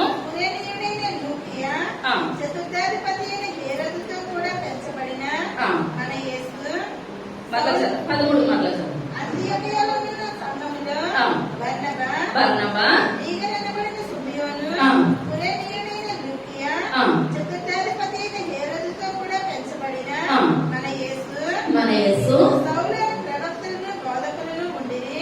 సౌలను ప్రవక్తలు బోధకులు. ఇప్పుడు సౌలు ఎటువంటి వాడండి, ప్రవక్త బోధకులు. దేవుడు ఏ పనికి వచ్చాడు, ఇప్పుడు ఇతను పరిచయం చేయడానికి వచ్చినట్టునే బోధకులని ఎవరు పిలుస్తున్నారు, దేవుడే పిలుస్తున్నాడు అనమాట. ఇప్పుడు మీరు పలానా చోటకి వెళ్ళి బర్నబాకిని అక్కడ సౌలుకి అంటున్నాడు దేవుడు, మీరు అక్కడ పలానా చోటకి వెళ్ళి మీరు ఏం చేయాలి, సువార్తను ప్రకటించాలి. 2వ వచనం ఉపవాసము చేయుచుండగా నేను బర్నబాను సౌలును పిలిచిన పని కొరకు వారిని నాకు ప్రత్యేక పరిచుడని వారితో చెప్పాను. చాలా ఎవరు చెప్పారండి, పరిశుద్ధాత్మ తండ్రి. నేను ఎవరెవరిని ఏర్పాటు చేసుకున్నాను, బర్నబాను సౌలును. ఇప్పుడు ఏ ప్రార్థన చేస్తున్నారు, ఉపవాసం ఉండి ప్రార్థన చేస్తున్నారు. మనం ఉపవాసం ఉంటాము, ఉండమంటే పచ్చి మంచినీళ్ళు కూడా ముట్టుకోకుండా ఉపవాసం ఉంటాం, కానీ మోకాళ్ళ మీద ఉండము. కానీ మనం ఉపవాసం ఉండి ప్రార్థన చేయకపోతే ఉన్నా ఒకటే, లేకపోయినా ఒకటే. మనం ఉపవాసం ఉండి ఇప్పుడు ఈయన ఏం చేస్తున్నారండి, వీళ్ళు ఉపవాసం ఉండి ప్రార్థన చేస్తూ ఉంటుండగా పరిశుద్ధాత్మ తండ్రి వచ్చి ఏమని మాట్లాడుతున్నాడో, నేను వాళ్ళని దేవుడు ప్రత్యేక పరుచుకుంటాడు. మనం ఉపవాసం ఉంటాము, ప్రార్థన చేయడం ఒక నిర్ణయం తీసుకున్నామంటే మన చిత్తం కాదు, తల్లి గర్భంలో రూపించబడక మునిపే దేవుడు మనల్ని నిర్ణయించుకుంటాడు. మాట వినేవాళ్ళు ఆయనకి తెలుసు, మాట వినలేని వాళ్ళు కూడా దేవాతి దేవునికి తెలుసు. కానీ ఇప్పుడు సౌలు ఎన్ని బాధలు పడినా దేవుడే మాట్లాడుతున్నాడు. నా యొక్క సహోదరుడైన సౌలు నా కొరకు ఎన్ని శ్రమలైనా ఎన్ని కష్టాలైనా అనుభవిస్తాడు. ఇప్పుడు దేవుడు ఏర్పరచుకొని దేవుని సేవలోకి వస్తే అర్థమవుతుందంటారా? దేవుడు ఏర్పరచుకొని దేవుని సేవలోకి వస్తే ఇప్పుడు సౌలు మందిరంలోకి వచ్చి వాక్యం చెప్పడానికి వస్తూ ఉంటుంటే జనాలు వింటారంటారా? ఎందువల్లంటే నేను దేవుడి గుడికి వచ్చేస్తున్నాను అనుకుని తెలిసి 2వ రోజు నన్ను ఏం చేస్తాడు? సౌలు చంపేస్తాడని అనుకుని సౌలు మందిరంలోకి వస్తుంటే జనాలు ఏం చేస్తున్నారండి? అడులెత్తిపోయి పారిపోతున్నారు. ఎంతమంది ఆపినా సరే సౌలు అంటున్నాడు, నేను మారిపోయిన, దేవుడు నన్ను పట్టుకున్నాడు, మారిపోయాను. చాలా మంది దొంగగా ఉన్నదప్పుడే మంచిగా ఉంటారు. ఆ దొంగ మారిపోయాడంటేనే అమ్మో ఇతను ముందు చేసిన పనులు ఇంత పనులు కాదని భయపడతారు అనమాట. ఇప్పుడు సౌలు కూడా నేను మారిపోయాను చెప్పి యెరూషలేములోకి వచ్చినా సరే ఇప్పుడు అక్కడ ఉన్న సంఘం వారు ఏం చేస్తున్నారో భయపడిపోతారు అనమాట. అదే అపొస్తలుల కార్యాలు 9వ అధ్యాయం 22వ వచనం. అయితే సౌలు మరి ఎక్కువగా బలపడి ఈయనే క్రీస్తు అని రుజువుపరచుచు దమస్కులో కాపురమున యూదులను కలవరపరచెను. అనేక దినములు గతించిన పిమ్మట యూదులు అతనిని చంపన ఆలోచింపగా వారి ఆలోచన సౌలునకు తెలియవచ్చెను. వారు అతని చంపవలెనని రాత్రి పగలు ద్వారముల యొద్ద కాచుకొనుచుండిరి. కనుక అతని శిష్యుడు రాత్రి వేళ అతనిని తీసుకొని పోయి గంపలో ఉంచి గోడగుండా అతనిని కిందికి తిప్పిరి. చాలండి. ఇప్పుడు ఏదైనా మృగం కింద ఉన్నప్పుడే అనేక మంది చిన్నపిల్లలను చూసేవాడు కాదు, గర్భిణీ స్త్రీలను కూడా కనికరించుకొని చంపేస్తాడు. అప్పటికి ఇతను వస్తుంటే అందరూ కూడా జడిసిపోయేవారు. ఇప్పుడు ఇతను ఎప్పుడైతే మారిపోయాడో సహజంగా చూస్తున్నట్లయితే తాగుబోతలు వస్తుంటే పక్కకి జరిగి భయపడతారు. అదే మంచిగా అయిపోయిందని ఏమంటారు? అసలు లెక్కే చెయ్యరనమాట. కానీ ఎక్కడ చూస్తున్నట్లయితే ఈయన మారిపోయినని చెప్తూ ఉంటుంటే మిగిలిన వాళ్ళు ఇతను ఏం చేయాలనుకుంటున్నారో చంపేయాలని ఆలోచిస్తుండగా నేను ఒక గదిలోనికి వచ్చారు, ఒక సమాజ మందిరంలోనికి వచ్చారు, వాక్యం చెప్పడానికి వచ్చారు. ఈయన చెప్పడానికి వచ్చినప్పుడు ఈయన చంపేస్తారన్న విషయం ఇప్పుడు ఎవరికి తెలుస్తుంది? శిష్యులకి తెలిసింది, సౌలుకి తెలిసింది. ఈయన అనుకుంటున్నాడు చంపేది మేము ఇప్పుడు దేవుడు ఇప్పుడు ఏ రీతిగా పంపించాడండి? పరిచర్య తోడేళ్ళ మధ్య మిమ్మల్ని పంపిస్తున్నారు. మీరు దేనికైనా సిద్ధమేనంటే ఏమన్నారు? దేనికైనా మేము సిద్ధమే. ఇప్పుడు సౌలు చనిపోవడానికి కూడా సిద్ధపడినప్పుడు శిష్యులు అనుకుంటున్నారు. కానీ మనం అనుకుంటాం మనం ఎన్ని చేయాలనుకున్నాం, మనం ఎంత కాలం బ్రతకాలో, మన ఈ లోకంలో ఎంత కాలం జీవితాలు ఎవరి చేతిలో ఉన్నదండి? దేవుని చేతిలో ఉన్నది. ఇప్పుడు కరోనా వస్తాను నేను ఇలా మాట్లాడుతాను కానీ నించుంటానని కానీ నేను ఏమాత్రం కూడా అనుకోలేదు. కానీ నేను ఎంత పరిచయం చేయాలో, ఎంత దేవుడి కొరకు వాడబడాలి, ఎవరి చేతిలో ఉన్నది? దేవుని చేతి. నేను అనుకోవచ్చు నా పని అయిపోయింది. నాకు రిపోర్ట్ వచ్చిన తర్వాత ఇంట్లోకి వచ్చిన తర్వాత చుట్టాలకు ఫోన్ చేసి ఇలా పాజిటివ్ వచ్చిందని చెప్తే మా పిల్లలకి ఈయనకి ఫోన్ చేశారు. మా మంచి వాళ్ళే, చెడుగా అయితే ఏమి కాదు. కానీ ఆమె గదిలో పెడతారు కదా, గదిలో పెట్టినప్పుడు ఆమె లోన గడిగి పెట్టుకోవద్దని చెప్పండి, మామూలు తలుపు దగ్గర చేసుకుని పడుకోమని చెప్పండి అన్నప్పుడు మా పిల్లలు ఈయన కూడా ఏడ్చారు. అంటే అర్థం ఏంటంటే ఒకవేళ చనిపోతే తలుపు తీసి మనిషి కూడా ఉండరు. కానీ అప్పుడు జరిగే పరిస్థితి అలా ఉంది అని చెప్పినప్పుడు నాకు కళ్ళనీళ్ళు గిర్రం తిప్పుకున్నాను. ఆ స్పీకర్ పైకే పెట్టారు ఫోను. అనుకున్నా ఇప్పుడు లోకం ఎలా ఉంది ఏంటంటే భయంకరంగా ఉన్నది. నేను గడ పెట్టుకుంటే ఏ రాత్రి ప్రాణం పోయినా తలుపులు బదులు కొట్టాలి. నా పరిస్థితి ఏంటో అర్థం కాలేని పరిస్థితి. ఎందువలనంటే మన స్థితిని బట్టి ఎలా ఉంటుందంటే మన జీవితాలు ఆధారపడి ఉంటాయి. కానీ నా బిడ్డలేంటి, నా భర్త ఏంటి, ఇప్పుడు కూడా వ్యత్యాసము చూపించలేదు. కానీ వ్యత్యాసం చూపించి వ్యాధే కానీ ఎటువంటిది చూపించలేదు అనమాట. మంచినే ప్రేమగా చూశారు కనుకనే నేను కోలుకోవడానికి అవకాశం ఇచ్చాడు దేవాదేవుడు. మరొకసారి దేవునికి వందనాలు చెల్లించుకుంటున్నాను. ఇక్కడ చూసుకున్నట్లయితే నన్ను చంపేస్తారు అనుకున్నారు సౌలు గారు. కానీ శిష్యులు ఏం చేశారంటే ఒక గంపలో పెట్టి ఆయన్ని గోడకుండా ఏం చేస్తారు? కిందకి దించేశారు. కిందకి దించేసి ఈయన ఎక్కడికి వెళ్ళి తార్సువాడు అనమాట సౌలు. మీ ఊరికి మీరు వెళ్ళిపోండి అని పంపించేశారు. తర్వాత అతడు యెరూషలేములోనికి వచ్చి ఆ. శిష్యులతో కలుసుకొనుటకు యత్నము చేసెను గాని ఆ. అతడు శిష్యుడని నమ్మక అందరినీ అతనికి భయపడిరి. అందరూ ఇప్పుడు ఏం చేస్తున్నారంటే సౌలు వస్తుంటే భయపడిపోతున్నారు అనమాట. తర్వాత అయితే బర్నబా అతనిని దగ్గరకు తీసి అపోస్తలుల యొద్దకు తోడుకొని వచ్చి ఆ. అతడు త్రోవలో ప్రభువును చూచిననియు ప్రభు అతనితో మాట్లాడిననియు ఆ. అతడు దమస్కులో యేసు నామమును బట్టి ఆ. ధైర్యముగా బోధించిననియు వారికి వివరముగా తెలియపరచెను. ఆ. అతడు యెరూషలేములో వారితో కూడా వచ్చుచూ పోవచ్చు ఆ. ప్రభు నామమును బట్టి ధైర్యముగా బోధించుచు ఆ. గ్రీకు భాషను మాట్లాడే యూదులతో మాట్లాడుచు ఆ. తర్కించుచూ నుండెను. ఆ.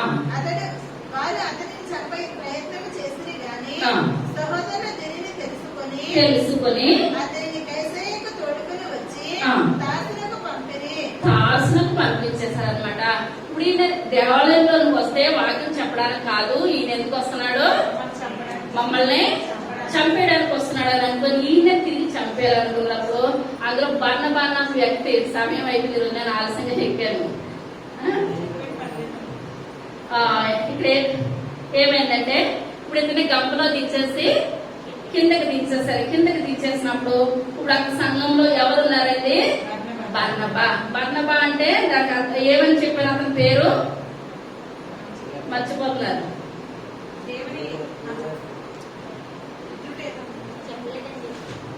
చెప్పలేదండి. అపోస్తలుల కార్యాలు 4వ అధ్యాయము 36వ వచనం. ఒకడుండెను ఇతనికి అపోస్తలులు హెచ్చరిక పుత్రుడు అని అర్థమించి బర్నబాను పేరు పెట్టి ఉండిరి. ఆ. ఇతడు భూమితలవాడై ఉండి ఆ. దానిని అమ్మి దాని వెల తెచ్చి అపోస్తలుల పాదముల యొద్ద పెట్టెను. చాలా చెప్పానా లేదా? ఏదో బర్నబా అంటే అర్థం ఏంటి? హెచ్చరిక పుత్రుడు. ఇంకొకటి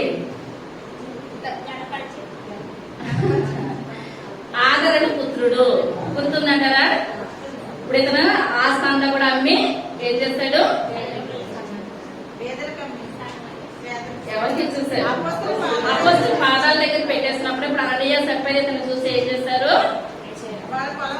వాళ్ళ పొలం అమ్ముకొని ఇప్పుడు మందకాడు గాని ఇప్పుడు ఇక్కడ చెప్పాను లేదు బర్నబా గురించి. బర్నబా అనగా అర్థం ఏంటి? హెచ్చరిక పుత్రుడు, లేకపోతే ఆదరణ పుత్రుడు. దేవుడు ఇతను ఏం చేస్తాడు? ఆదరణ పుత్రుడు అనగా అనేకమైన బిడ్డల్ని ఆదరిస్తాడు. నేనేం చేయలేదు, బాధలతో వచ్చిన వేదనతో ప్రార్థన చేసి నేను ఆదరించే తల్లిగా నేను సంఘంలో నిలబడాలి. ఏడుస్తూ వచ్చిన వాళ్ళు ఆయన దర్శనాలు బట్టి ఎలాగెళ్ళాలి? నవ్వుకుంటూ సంతోషంగా వెళ్ళాలి. ఇప్పుడు ఈ యొక్క బర్నబా ఆదరణ పుత్రుడు, లేకపోతే హెచ్చరిస్తాడు, ఆదరిస్తాడు. దైవజనులు ఎప్పుడు కూడా హెచ్చరించాలి, ఆదరించాలి. వాక్యం రెండంచెలు కలిగిన ఖడ్గం అనమాట. ఇప్పుడు ఇతను ఇప్పుడు ఏం చేస్తాడంటే ఇప్పుడు 9వ అధ్యాయంలో ఇప్పుడు చదువుకున్నాం కదా, చదవదు సమయం ఎక్కువైపోయింది. ఇప్పుడు ఇతను ఏం చేస్తాడంటే ఆయన సంఘంలోనికి ఎవరు కూడా సౌలుని రావద్దు అని అంటే అప్పుడు సౌలు గారిని దగ్గరికి తీసుకొని హెచ్చరించి ఇతనికి 9వ అధ్యాయంలో దేవాతి దేవుడు మాట్లాడాడు. సౌలుని పౌలుగా మార్చాడు. ఇతను మారిపోయాడు. ఇతను దేవుని కోసం మీరు చంపినా చనిపోవడానికి ఎలాగున్నాడు? ఈయన సిద్ధంగా ఉన్నాడు. ఇదివరకు రోజులైతే మీకు ఒక మాట మాట్లాడడానికి కూడా అవకాశము ఇచ్చేవాడే కాదు, కానీ ఇతను చాలా నమ్మకంగా ఉన్నాడు, యథార్థంగా ఉన్నాడు అని ఈ యొక్క బర్నబా ఏం చేస్తాడండి? సౌలు గారిని దగ్గరికి తీసుకొని హెచ్చరించి ఆదరించి సంఘస్థులందరికీ కూడా ఆయన ఏం చేస్తాడు? పరిచర్య చేశాడు. ఎప్పుడైతే పరిచర్య చేశాడు సంఘం వాళ్ళకు ఏం కలిగిందండి? నమ్మకం కలిగింది, ఆదరణ కలిగింది. అయినా కొంతకాలం ఇతను ఎక్కడ పంపించేయాలి? తార్సుకు పంపించేయాలని పౌలు గారు ఇప్పుడు ఎక్కడ పంపించేశారు? తార్సుకు పంపించేశారు. ఎప్పుడైతే తార్సుకు పంపించేశారో ఇప్పుడు ఇక్కడ దేవుడు 13వ అధ్యాయంలో నేను ఎవరెవరిని ఏర్పరచుకున్నాను సేవకాన్ని అన్నారండి? బర్నబాను, సౌలును. ఇప్పుడు సౌలు ఎక్కడున్నాడు? తార్సులో ఉన్నాడు. ఇప్పుడు తార్సు నుంచి ఎక్కడ తీసుకురావాలి? అంత్యోకయకి తీసుకురావాలి. అర్థమవుతుందా? తార్సు నుంచి ఎక్కడ తీసుకురావాలి? అంత్యోకయకి తీసుకురావాలి. ఇప్పుడు 13వ అధ్యాయం 3వ వచనం. ప్రార్థన చేసి పంపిరి. కాబట్టి వీరు పరిశుద్ధాత్మ చేత పంపబడిన వారే ఆ. సెలూకయకు వచ్చి వచ్చి అక్కడ నుండి వాడ ఎక్కి కుప్రకు వెళ్ళిరి. చాలండి. సెలూకయ అనగా మృదువైన లేకపోతే తెల్లని క్రాంతి. ఏంటండి ఆ పేరుకి అర్థము? సెలూకయ అనగా మృదువైన లేకుంటే తెల్లని క్రాంతి అనమాట. వీళ్ళు ఎక్కడికి వచ్చారు? ఉపవాసం ఉండి ప్రార్థన చేశారు. మనం ఉపవాసం ఉండి ప్రార్థన చేసినప్పుడు ఎస్తేరు 3 దినాలు ఉపవాసం ఉండి చేసినప్పుడు ఏమైందండి? యూదులందరినీ కూడా రక్షించుకుంది. నెహెమ్యా ప్రార్థన చేస్తాడు యెరూషలేము కొరకు. ఏమైంది? ప్రాకారాల కొరకు కట్టబడి అంటారా? కట్టబడి. ఎజ్రా ప్రార్థన చేస్తాడు. ఏమైంది? కట్టబడింది. ఇంకా యోనా అక్కడికి వెళ్ళి నినివే ప్రజలకు అందరికీ చెప్పినప్పుడు నినివే ప్రజలు 3 దినాలు ఉండి ఉపవాసం ఉండి ప్రార్థన చేసినప్పుడు ఏమైంది? గొప్ప కార్యం జరిగింది. దావీదు మహారాజు కూడా ఎంత రాజైనా సరే ఉపవాసం ఉండి కన్నీరు కాచి ఏం చేస్తాడండి? ప్రార్థన విజ్ఞాపన చేస్తాడు. మనం అనుకుంటున్న నా పని అయిపోయింది, మన పని ఎంత మాత్రం కూడా అవ్వదు. కానీ మనం ఉపవాసం ఉండి ఎన్నాలైంది? మోకరించి ప్రార్థన చేసిన జీవితము ఎన్నాలైంది. మనం ప్రార్థన చెయ్యం కనుకనే సాతాను ముందుకు వచ్చేసి మన దగ్గర వచ్చేసి ఏమంటది? నీ పని ఇంకా అయిపోయింది, ఎందుకు దేవుడా దేవుడా అంటున్నావు? నీ పని అయిపోయింది. కానీ మనం ఇదే అనుకోవాల సమయము, ఇదే రక్షణ దినము. ఇప్పుడు సౌలు గారి గంపలో గెలుపుకు ముందు ఆయన నా పని అయిపోయిందని పక్కన జరిగిపోయాడా? మన పితరులు పడిన కష్టాల ముందు మన కష్టాలు ఏమాత్రం కూడా ఎన్న తగినవైతే కానే కాదు. కానీ ఎన్ని శ్రమలు పడినా ఎన్ని కష్టాలు పడినా వాళ్ళు దేవుని పని కొరకు ఏం చేస్తారండి? ముందుకు వెళ్తానే ఉన్నారు. సెలువుకయ్యకు వచ్చారు. సెలువుకయ్య అర్థం ఏంటి? మృదువైన తెల్లని క్రాంతి. ఇప్పుడు వీళ్ళు వెళ్తుంటే వాళ్ళ జీవితాలు ఎలా ఉంటున్నాయి? ఒక్కొక్కరి జీవితాలలో తెల్లగా ఉంటున్నాయి అనమాట, వెలుగువంతంగా ఉంటున్నాయి. తర్వాత వారు సరమీలో ఉండగా యూదుల సమాజ మందిరంలో దేవుని వాక్యం ప్రచురించుచుండిరి. 4 వచ్చింది. అదేనండి. కాబట్టి వీరు పరిశుద్ధాత్మ చేత పంపబడిన వారై సెలూకయకు వచ్చి అక్కడ నుండి వాడ ఎక్కి కుప్రకు వెళ్ళిరి. కుప్ర అనగా ప్రేమ పుష్పం అండి. ఏంటంటే అర్థము? ప్రేమ పుష్పము. సెలుకయ అనగా మృదువైన లేకుంటే తెల్లని క్రాంతి. ఇక్కడ కుప్ర అనగా ప్రేమ పుష్పం అన్నమాట. ఇప్పుడు ఎక్కడికి వచ్చారు? కుప్రాకు వచ్చారు. సలమి అనగా దానికి అర్థం ఏంటంటే సంతోషం అన్నమాట. ఇప్పుడు అందరి జీవితాలకు ఏమున్నది? సంతోషం ఉన్నది. తెల్లని మృదువైన క్రాంతి. కుప్ర అనగా ఏంటంటే అర్థము? ప్రేమ పుష్పం. తెల్లని క్రాంతి ఉంది, ప్రేమ పుష్పం ఉంది. ఇప్పుడు సలోమి అనగా సంతోషం. ఇదంతా కూడా సంతోషం ఉందా బాధ ఉన్నదా? వీళ్ళందరూ కూడా ఇప్పుడు ఎలాగ వచ్చారంటే పరిచర్య కొరకు సంతోషంగా ఆనందంగా ఇప్పుడు దేవుని పని కొరకు బయలుదేరి వచ్చారు. తర్వాత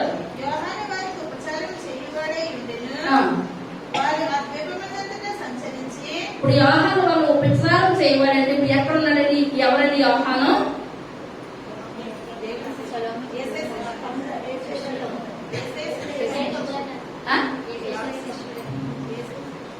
ఇక్కడ జాన్ మార్క్ తల్లి మరి ఇంట్లోనికి వాళ్ళు ఏం చేశారు? ప్రార్థన చేసుకుంటున్నారు. ప్రార్థన చేసుకున్నప్పుడు అక్కడ అందులో చూడండి 12వ అధ్యాయంలో ఇంట్లో ఆలోచించుకొని యోహాను తల్లి అని పేరు అయిపోయారంటే జాన్ మార్క్ అనమాట. జాను మార్కు. ఇప్పుడు ఇతని తల్లి పేరు ఏంటి? ఇంకా యోహాను తల్లి ఎవరు? మరియా. మరియా. ఇప్పుడు బాప్తిస్మం ఇచ్చి యోహాను వేరు, ప్రకటన గ్రంథం రాసిన యోహాను వేరు, ఈ యోహాను వేరు. ఇప్పుడు ఈ తల్లి మరియా ఏం చేస్తుంది? గృహాన్ని ఇచ్చింది. వీళ్ళకి అర్థమవుతుందా? పేదరు గారు చెరసాలలో ఉన్నప్పుడు వీళ్ళందరూ ఎక్కడ కలుసుకున్నారు? మరియా ఇంట్లో కలుసుకున్నారు. మరియా పుట్టిన కుమారుడు ఎవరు? యోహాన్. యోహాన్ పేరు జాన్ మార్క్ అన్నాడు. జాన్ అన్న యోహాన్ అన్న ఒకటే. ఇప్పుడు జాన్ మార్క్. ఇప్పుడు ఇతను ఇప్పుడు సౌలు గారు జరిగింది, పేదరికి జరిగింది, ఇదంతా కూడా చూసి వాళ్ళ ఇంట్లోనే వాళ్ళ తల్లి ఇప్పుడు ఎటువంటి స్త్రీ అండి? మరియా. ప్రార్థన పరురాలైన స్త్రీ.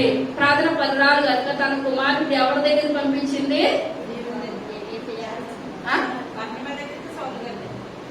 12వ అధ్యాయము 25వ వచనం.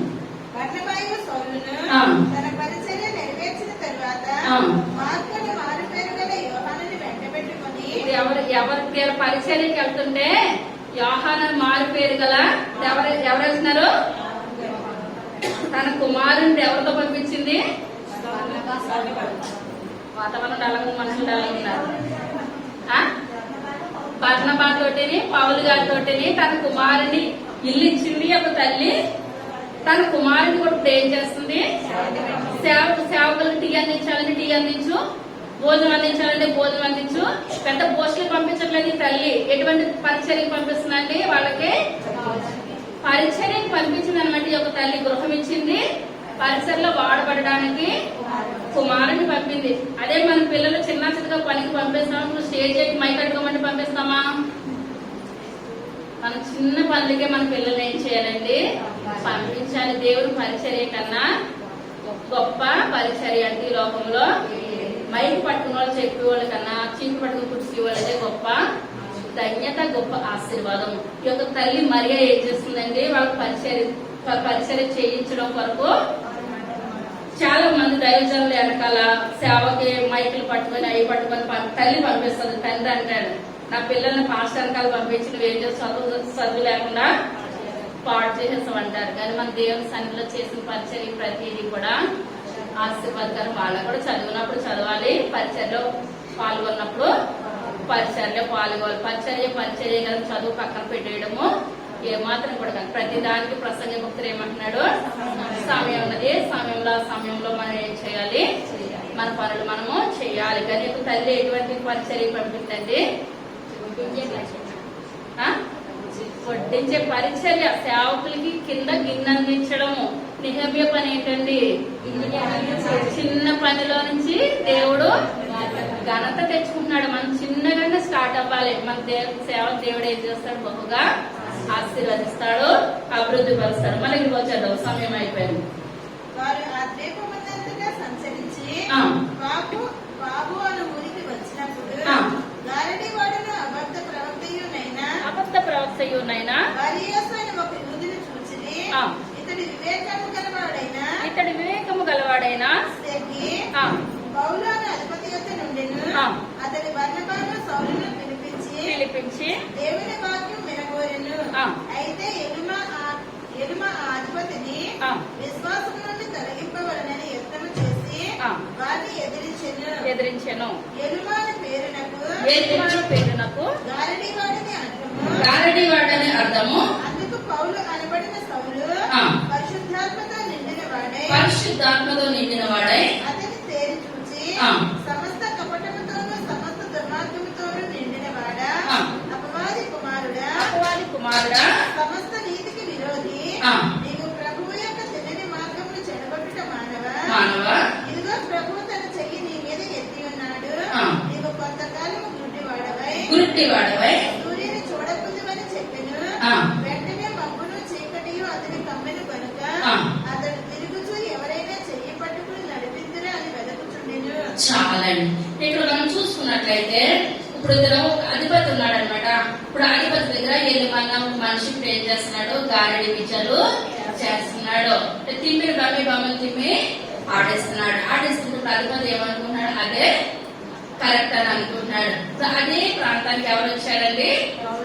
పౌలు బర్నబానగా హెచ్చరిక పుత్రుడు, లేకుంటే ఆదరణ పుత్రుడు. ఇప్పుడు ఇతను ఏం చేస్తున్నాడంటే, ఇప్పుడు అతను పిలిచి అదంతా కూడా కరెక్ట్ కాదు, నువ్వెందుకు చెడ్డ మార్గంలో నువ్వు వెళ్తున్నావు, దేవుని యొక్క మంచి మార్గంలో నువ్వు ఏం చేయాలి? నడవాలి అని చెప్పినప్పుడు ఇతను ఏమాత్రం అతను మారిపోతాడు ఏమనుకుని వేరేమా ఏం చేస్తున్నాడంటే కంగారు పడిపోయి, ఇప్పుడు అతనికి వినాలి అని అనుకుని వచ్చిన వాళ్ళకి మనం ఏం చేయాలి? చెప్పాలి. దేవుని మాటలో చెప్పకుండా అడ్డు మార్గంలో ఇతను చెప్తా ఉన్నాడు.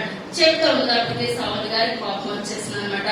సౌలు గారి కోపం వచ్చేసి, ఎందుకు నువ్వు అడ్డుదారిలో అతన్ని పక్కకి తిప్పిస్తున్నావు, నువ్వేమైపోతావు?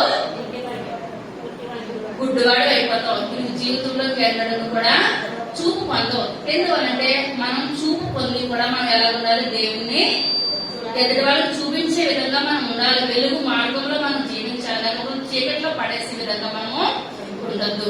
ఇప్పుడు ఇతను ఏం చేశాడంటే, ఎప్పుడైతే అలా చేశాడో అతనికి గుడ్డువాడు అయిపోయి కనబడకుండా చూపులు బ్రతికినంత కాలము కూడా గుడ్డువాడు అయిపోయాడు. ఎప్పుడైతే గుడ్డుగాడు అయిపోయాడో, చూపు ఎప్పుడైతే పోయిందో, ఇప్పుడు ఇది అధిపతి ఇప్పుడు ఏం చేస్తాడండి? ప్రభు బోధ విని అయ్యో ఈయన స్వస్థపరుస్తాడు. ఇంకోటి ఏం చేస్తాడండి? మొత్తుతాడు కూడా. ప్రెసిడెంట్ దేవాలయంలో వ్యాపారం చేసిన వాళ్ళు దేవుడు ఏం చేశాడు? ముద్దు పెట్టుకున్నాడా, తిట్టాడంటారా? కొరడాలతో దండించాడు. మన తండ్రి అంత ప్రేమగా తినవాడు లేడు. ఆయన కోపం వస్తే అంత కఠినమైన మనిషి కూడా లేడు. ఒక దైవజనులే వీళ్ళు 3వ అధ్యాయంలో కుటుంబాన్ని వాళ్ళు ఏం చేస్తారంటే పేతురు గారు, యోహాను గారు స్వస్థపరిచారు, నడిపించారు. స్వస్థతలో చేస్తున్నారు, అవసరమైతే శపించేస్తున్నారు కూడా. 2 వేళలు అవుతున్నాయి. అప్పుడు 2 కార్యాలు వెళ్ళొద్దాడు. అధిపతి చాలా ఆశ్చర్యపోయి నిజమైన దేవుడే యేసయ్య. అయ్యో ఇప్పుడు అక్కడ పట్టణ వాళ్ళందరూ అనుకుంటున్నారు, అక్కడ సంఘం వాళ్ళు అనుకుంటున్నారు, అయ్యి బాబాయ్ ఇప్పుడు ఒక్కొక్కరు ఎక్కడికి వెళ్ళిపోతున్నారు? యేసయ్య దగ్గరికి వెళ్ళిపోతున్నారు, సంఘం తరపున వెళ్ళిపోతున్నారు. కానీ ఏంటంటే చివరిగా ఒకే ఒక మాట, సమయం సరిపోవట్లేదు. ఇప్పుడు మనం సంఘంలోకి వచ్చాము, ఒకే ఒక మాట, సంఘంలోకి వచ్చాము. ఇప్పుడు మనం ఏమనుకొని వచ్చామంటే ఇక్కడికి? యేసయ్య నిజమైన దేవుడు, ఆయన ఇంకా వస్తాడని చూస్తున్నామా? ఆయన వచ్చి లోపల సిలువేసి వెళ్ళిపోయాడా? నేను అన్నది అర్థమైందా? ఆయన ఇంకా వస్తాడని మనం కూర్చుంటున్నామా? ఆయన ఇప్పుడు ఆయన వచ్చిన 6 దినాల్లో ఎలా చూసారంటే, కన్యమరియం ఉన్నప్పుడు యేసయ్య పుడతాడు అనగా కన్యకులందరూ కూడా నా గర్భాన్ని తీస్తే మంచిది, నా గర్భాన్ని తీస్తే మంచిది వాళ్ళు ఏం చేశారు? కన్యకులందరూ కూడా ఎదురు చూశారు. ఇప్పుడు మన కన్యకులకు ఎదురు చూస్తారా? ఆయన మళ్ళా వస్తారా? కుమారుడిగా వస్తారా? కుమారుడిగా రారు. మళ్ళీ సిలువేయబడతారా? మళ్ళీ సిలువేయబడరు. తెలియక సంఘంలో ఉన్న వాళ్ళందరూ ఇప్పుడు 13వ అధ్యాయంలో ఏమనుకుంటారంటే, సంఘంలోకి వచ్చారు, ఇప్పుడు మనం ఎలా వచ్చాము వాళ్ళు కూడా సంఘంలోకి వచ్చారు. కానీ ఇప్పుడు యేసయ్య మరలా వస్తాడు, యేసయ్య మరలా వస్తాడు అనుకొని వస్తున్నాడు అనమాట. వస్తున్నప్పుడు అదే అక్కడికి అంత్యోకయ దగ్గరికి పౌలు గారు వచ్చినప్పుడు పౌలు గారికి ఏమని తెలుసు? ఆయన వచ్చేసరికి సిలువేయబడ్డారు, ఆరంభం అయిపోయారు. మరలా ఆయన ఇంకా రాడు. మనం ఏం చేయాలి? ఎత్తబడాలి, మనమే వెళ్ళాలి ఆయన దగ్గరికి. అర్థమవుతుందంటారా? మన సంఘం ఏం సంఘం? ఆయన వస్తాడని కూర్చున్నామా? ఎత్తబడిపోదామని చూస్తున్నామా? ఎత్తబడిపోదామని చూస్తున్నాం. కానీ ఇప్పుడు కుమారుడిగా వచ్చే అవకాశం లేదు. కానీ అక్కడున్న సంఘం వాళ్ళందరూ కూడా ఏ ఎదురు చూస్తున్నారు? ఆయన కుమారుడిగా ఈ లోకంలోకి వస్తాడని ఎదురు చూస్తూ ఉంటుంటే వాళ్ళకి సరైన విధానం రాదు, చెప్పే వాళ్ళకి అవకాశము ఎవరు. కొంతమంది ఏం చేస్తారంటే వండుతో సరిగ్గా రాదు, వండే వాళ్ళకి అవకాశం ఇవ్వరు. చెప్పడం సరిగ్గా రాదు, చెప్పే వాళ్ళకి అవకాశం ఇవ్వరు. వాళ్ళదే వినాలి. కానీ రెండో వాళ్ళు కొన్ని నేర్చుకోరు, ఎదురు వాళ్ళకి అవకాశం ఇవ్వరు, నేర్పరు. ఇక్కడ చూసినట్లయితే ఇప్పుడు ఈ సంఘం కూడా అలాగే ఉన్నది. వస్తాడని చూస్తున్నారు, కానీ వచ్చి వెళ్ళిపోయాడంటే వీళ్ళు ఏం చేయట్లేదు, నమ్మట్లేదు. ఇప్పుడు పౌలు గారికి ఇప్పుడు యొక్క అధ్యాయంలో మొట్టమొదటి మిషనరీ యాత్ర అనమాట. ఇప్పుడు మనం చాలా మట్టికి మనం ఏం చేస్తామంటే సౌలు పౌలుగా మార్చబడ్డాడు అనుకుంటాం. సౌలు అన్న పేరు హెబ్రీ పదం అనమాట. సౌలు అన్న పేరు ఏంటంటే హెబ్రీ పదం. పౌలు అన్న పేరు రోమా పదము. అర్థమవుతుందా? సౌలు అన్న పేరు హెబ్రీ పదము, పౌలు అన్న పేరు రోమా పదము. ఇప్పుడు వీళ్ళు ఇక్కడికి వచ్చేటప్పటికి ఇప్పుడు ఇదే అధ్యాయం 13వ అధ్యాయము 15 ధర్మశాస్త్రంలో ప్రవక్తల లేఖలను చదివిన తర్వాత సమాజ మందిరపు అధికారులు, సహోదరులారా, ప్రజలకు మీరు ఏదైనా బోధవాక్యం చెప్పగలరని ఉన్న ఎడల చెప్పుడని వారికి వర్తమానము చేసిరి. అప్పుడు పౌలు నిలవబడి చేసైగ చేసి ఎట్లనెను, ఇశ్రాయేలీయులారా, దేవునికి భయపడి వారులారా, వినుడి. ఇశ్రాయేలు ఈ ప్రజల దేవుడు మన పితరులను ఏర్పరచుకొని వారి ఐగుప్తు దేశమందు పరదేశులై ఉన్నప్పుడు. ఇప్పుడు ఈయన ఎక్కడి నుంచి మొదలెట్టారంటే అండి పౌలు గారు అలాంటి నుంచి మొదలెట్టారు. ఇప్పుడు పొడికి పౌలు గారికి అవకాశము ఇవ్వట్లేదు, వాళ్ళు చెప్పడం రావట్లేదు, ధర్మశాస్త్రం గురించి చెప్పనివ్వట్లేదు. అప్పుడు ఒక రోజు ఎవరైనా చెప్తారని చెప్పినప్పుడు పక్కన బర్నబా గారు అంటున్నారు, నువ్వు వెళ్ళు. మన సంఘం ఎక్కడైనా వెళ్ళింది అనుకోండి, ఎవరు పెడతాడు పాట పాడేస్తారా అని అంటే, నా దగ్గర నుంచి పాట పాడేస్తామంటే నేను మన సంఘంలో సింగర్ ఎవరో చూస్తారు, ఏమంటానా నువ్వు వెళ్ళు, నేను ఇంచు పాట పాడాలంటే వాళ్ళు బెదిరిపోతారేమో. ఎందువల్లంటే వాకింగ్ చెప్పమంటే చెప్పగలుగుతారు కానీ పాడంటే పాడలేము. ఇక్కడ చూసుకున్నట్లయితే అందరూ కలిసి ఎవరిని అంటున్నారో పౌల్ గారిని అంటున్నారు. మీరు వెళ్ళి చెప్పండి అంటే పౌల్ గారు సైడ్ చేసిన పౌల్ గారు నేను చెప్తాను ఆగండి నిల్చొని. ఇప్పుడు మన పితరులు అబ్రహాం కాడి నుంచి మొదలు పెట్టారనమాట. పౌల్ గారు మొదలు పెట్టి మన పితరులు ఐగుప్తుకు వెళ్ళారు, అక్కడ ఇన్ని సంవత్సరాలు జీవించారు, అరణ్యంలో ఇన్ని సంవత్సరాలు ఉన్నారు. మళ్ళీ వాళ్ళు తిరిగి ఇక్కడికి వచ్చారు. మళ్ళా వాళ్ళు కానాన్లో వాళ్ళ స్వార్థాలు పంచుకున్నారు. అక్కడి నుంచి ఇదంతా చెప్పిన తర్వాత అప్పుడు యేసయ్య మత్తయి సువార్తలో కుమారుడిగా ఈ లోకంలోనికి వచ్చేసాడు. ఆయన వచ్చేసి సిలువేయబడిపోయి 3వ దినాన ఆయన పైకి లేచిపోయాడు. మీరు అందరూ కూడా ఆయన కుమారుడిగా వస్తాడని అనుకుంటారు కానీ ఆయన వచ్చి వెళ్ళిపోయాడు. మన సంఘం ఎత్తబడే కృపను దయచేయమని ప్రార్థన చేయాలి కానీ ఆయన ఇంకా కుమారుడిగా వస్తాడని కాదు అని కొన్ని చూపించారనమాట. అంటే ఈయన సంఘస్థులు అందరూ అంటున్నారు ఏమనంటే మరి ఆయన లోక రక్షకుడు కదా, ఆయన గొప్ప ధనవంతుడు కాబట్టి ఇప్పుడు ఎలా రావాలైనా పెద్ద పెద్ద బిల్డింగుల్లోనూ కోటేశ్వరుడి కింద రావాలి కదా. మరి కన్య మరియమ్మ గర్భాన పేదవాడిగా ఎందుకు వచ్చారు? ఈ క్వశ్చన్లన్నీ కూడా ఎవరు అడుగుతున్నారండి? సంఘము పౌల్ గారు అడుగుతుంటే పౌల్ గారు సమాధానం చెప్తున్నారు. ఆయన పేదవాడిగా వచ్చాడు కనుకనే మనందరి గుండెలు ఆయనకి స్థానము ఏర్పడింది. ఆయన గొప్పవాళ్ళకి వస్తే గొప్పవాళ్ళు ఇళ్లకే వెళ్తారు కానీ పేదవాళ్ళని ఏమాత్రం కూడా గౌరవించరు. ఈ అధ్యాయం అంతా కూడా మీరు ఇంటికి వెళ్ళి చదువుకోండి. అప్పుడు ఈయన మాట్లాడుతున్నారు. ద్వితీయోపదేశ కాండము 21వ అధ్యాయం 22వ వచనం. మరణశిక్షకు తగిన పాపము ఒకడు చేయగా అతని చంపి ప్రాణం మీద వేలాడదీసిన ఎడల అతని శవం రాత్రివేళ మాను మీద నిలవకూడదు. వేలాడదీయబడిన వాడు దేవునికి శాపగ్రస్తుడు కనుక నీ దేవుడైన యెహోవా స్వాస్థ్యముగా నీకు ఇచ్చుచున్న దేశమును నీవు అపవిత్రపరచకున్నట్టు. చదువుకోండి. ఇప్పుడు ఆయన మరి లోకంలో దేవుడే కుమారుడు వచ్చినట్లయితే మోషే గారు చెప్పారు కదా అక్కడ మనకి గ్రంథాల్లోనూ మారు మీద ప్రేరణబడిన వాడు ఎటువంటి వాడు శాపగ్రస్తుడని. మరి కుమారుడుగా వచ్చిన ఆయన మరి మాను మీద ఎందుకు వేలాడబడ్డాడు? ఆయన దేవుడు అయితే ఆయన పాపం చేయలేదు కదా. ఆయన కన్య మరియమ్మ గర్భాన్ని వచ్చినప్పుడు ఆయనలో ఏం లేదు, పాపం లేదు కదా. పాపం లేని మనిషి మరి మాను మీద ఎందుకు ప్రేలాడేసి ఇప్పుడు వాళ్ళ డౌట్లు వాళ్ళకి ఉన్నాయన్నమాట. వాళ్ళ డౌట్లు వాళ్ళకి ఉన్నాయి. ఆయన నిజంగా దేవుడే అనుకుంటే ఆయన ఏం చేయకూడదు, సిలువ వేయకూడదు కదా. కొన్ని రాజులు స్టెప్పను కొట్టి చంపేస్తారు. అలా ఏదైనా చేయాలి కానీ మాను మీద వెళ్ళాలని ఇవ్వండి వాడు శాపగ్రస్తుడు కదా. మరి శాపగ్రస్తుడు మీకు దేవుడు ఎలాగయ్యాడు?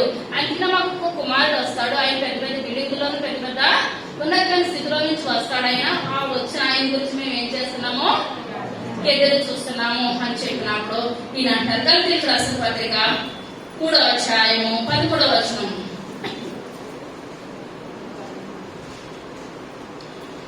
ఆత్మని కూర్చున్న వాగ్దానము విశ్వాసం వల్ల మనకు లభించినట్టు అబ్రహాం పొందిన ఆశీర్వచనము క్రీస్తు యేసు ద్వారా అన్ని జనులకు కలుగుటకై క్రీస్తు మన కోసము శాపమై మనల్ని ధర్మశాస్త్రం యొక్క శాపం నుండి విమోచించెను. మన పాపాలన్నింటిలో కొరకు ఆయన ఏమైపోయాడండి? క్రీస్తు మన కొరకు శాపం అయిపోయాడు అనమాట. మన పాపాలన్నీ ఆయన వేసుకున్నారు కనుక ఇప్పుడు ఆయన ఏమైపోయాడు? శాపం అయిపోయి శాపగ్రస్తులు అయ్యాడు తప్పించి ఆయన చేసిన పాపం అంటూ ఏది కూడా లేదు. ఇప్పుడు మన పాపాలన్నీ ఆయన భుజం మీద వేసుకొని మనం నీతిమంతులుగా చేయడానికి ఆయన ఏమైపోయాడు? ఆయన శాపగ్రస్తులు అయ్యాడంతే తప్పించి ఆయన ద్వారా ఏ పాపము లేదని చెప్పినప్పుడు అందులో కొంతమంది ఇప్పుడు ఏమర్థమవుతుందండి? వారు చెప్పినంత కరెక్టే. అయితే మన పాపాల గురించి ఆయన శాపం అయిపోయాడా? కానీ ప్రాణి మీద ఆయన పాపాల కొరకు ఆయన సిలువేయబడలేదు. ఆయన కొరకు ఒక్కొక్కరు ఏం చేస్తున్నారంటే పౌల్ గారిని ఇంకా పరిచర్య కొరకు వాడబడుతున్నారు. అప్పుడు అందరూ వాళ్ళు ఇంకొక మాట్లాడుతున్నారు. ఎందుకు ఇలా ఉంటుంది మీరు చదువుకోండి. మరి మనం చనిపోయామనుకోండి, ఎంత గొప్ప వాళ్ళైనా ఎంత సెట్లు కొట్టి సమాధి పెట్టిలో పెట్టినా 2వ రోజు 3వ రోజు శరీరం ఏమవుతుంది? పురుగుపడి వాసన వచ్చేస్తుంది. మరి ఇప్పుడు మీ దేవుడు చనిపోయినప్పుడు ఆయనకి పురుగు పట్టిందానంటే ఆ కీర్తనకారుడైన దావీదు మాట్లాడుతున్నాడు. మన దేవుడు ఎటువంటి వాడండి? కీర్తన గ్రంథము 16వ అధ్యాయం 10వ వచనం. ఎందుకనగా ఆ. నీవు నా ఆత్మని పాతాళంలో విడిచిపెట్టవు, ఆ. నీ పరిశుద్ధిని కుళ్ళుపట్టనీయవు. చాలండి. ఇప్పుడు ఇది 13 అధ్యాయం 34 వచనంలో అడుగుతున్నారు. మరి యేసయ్య 3 దినాలు సిలువలో పెట్టినప్పుడు యేసయ్య శవానికి ఏమైంది? పురుగు పట్టిందా అని మాట్లాడినప్పుడు ఈయన చనిపోకముందే కీర్తన గ్రంథంలో చూపిస్తున్నారు అనమాట పౌలు గారికి ఏమని. ఆయన శవమో ఏమాత్రం కూడా పురుగు పట్టడం కానీ కుళ్ళిపోవడం కానీ లేదు. 3వ దినాన ఆయన ఎలా లేచాడు? సజీవంగా ఆయన మృత్యుంజయుడి కింద లేచాడు. అంతదంతా చెప్పేటప్పటికి ఇంకా లాస్ట్ వచ్చేటప్పటికి 42వ వచనం 13:42 అపోస్తలుల కార్యాలు. వారు సమాజ మందిరంలో నుండి వెళ్ళుచుండగా ఆ. ఈ మాటల మరుసటి విశ్రాంతి దినమున ఆ. తమతో చెప్పబడిన జనులు వేడుకొనిరి. ఆ. సమాజ మందిరంలోని వారు లేచిన తరువాత ఆ. అనేకుల యూదులను ఆ. భక్తిపరులైన ఆ. యోధమత ప్రవిష్టులను ఆ. పౌలును ఆ. బర్నబాను వెంబడించిరి. వీరు వారితో మాట్లాడుచు ఆ. దేవుని కృపయందు నిలుపుడుగా ఉండవలనని ఆ. వారిని హెచ్చరించిరి. మరుసటి విశ్రాంతి దినమున చాలండి. ఇప్పుడు ఇదంతా కూడా ఇప్పుడు ఏమేమి చెప్పారని పౌల్ గారు? యేసయ్య కుమారుడుగా వచ్చేసాడు. ఆయన సిలువ పడిపోయాడు, చనిపోయాడు, తిరిగి లేపబడ్డాడు. ఆయన శవం ఎలాగా కూడా కుళ్ళు పట్టలేదు. ఆయన చేసిన పాపం ఏది లేదు. మన పాపాల గురించి ఆయన ఏం చేశారు? ప్రాణం మీద సిలువ వేశారు. అంతవరకు ఆయన చెప్పేటప్పటికి సంఘంలో ఒక 90% మారిపోయింది. ఎక్కడ చూసా 10 మంది ఉంటారు హేరోదు లాంటి వాళ్ళు. ఉంటారంటారా? ఉంటారు. డౌట్లు అనమాట. ఆ 10 మంది కూడా ఇప్పుడు ఏం చేస్తున్నారంటే వీళ్ళని వ్యతిరేకంగా తిప్పడానికే చూస్తున్నారు. తిప్పడానికి చూసింది ఏది కూడా మన పరిశుద్ధ గ్రంథంలో కొట్టుమాట ఏది కూడా లేదు. ప్రతిదీ కూడా వాస్తవం. అవునంటే అవును, కాదంటే కాదు. ఇదంతా విన్న తర్వాత వీళ్ళు మళ్ళీ కొంతమంది ఆ 10 మంది ఏం చేస్తారు? కొంతమంది కొట్టి చనిపోయాలి, వీళ్ళు చనిపోయాలి అని ఒక నిర్ణయం తీసుకున్నారు. అప్పుడు దేవుడు మత్తయి సువార్త 10వ అధ్యాయం 14వ వచనం. ఎవడైనా మిమ్మల్ని చేర్చుకొనక ఆ. మీ మాటలు వినకుండానే ఎడల ఆ. మీరు ఆ ఇంటి అయినను ఆ పట్టణం అయినను ఆ. విడిచిపోనప్పుడు ఆ. మీ బాధ కూడా దొరుకుతుంది. చాలా దేవుడు ఏమన్నాడు? నేను పంపిస్తాను, శిష్యులు పంపిస్తాను. ఎవరైనా వ్యతిరేకంగా చేసి మీకు అవమానించి మీకు ఏదైనా కీడు అపకారం తలపెట్టినాడలా మీరు ఏమి చేయొద్దు. పాలదూని దులిపేసి వచ్చేసేయండి. ఆ తీర్పు దినాన ఎవరు సాక్ష్యం చెప్తారు? పాలదూలే సాక్ష్యం చెప్తారని చెప్పారు. ఇప్పుడు అదే మాట 13వ అధ్యాయంలో లాస్ట్ ఉంటది అనమాట. ఇప్పుడు వీళ్ళు ఏం చేస్తారంటే పేదర్ గారు బర్నబా గారు ఏం చేశారు? పాలదూలి దులిపేసి అక్కడి నుంచి వెళ్ళిపోయారు.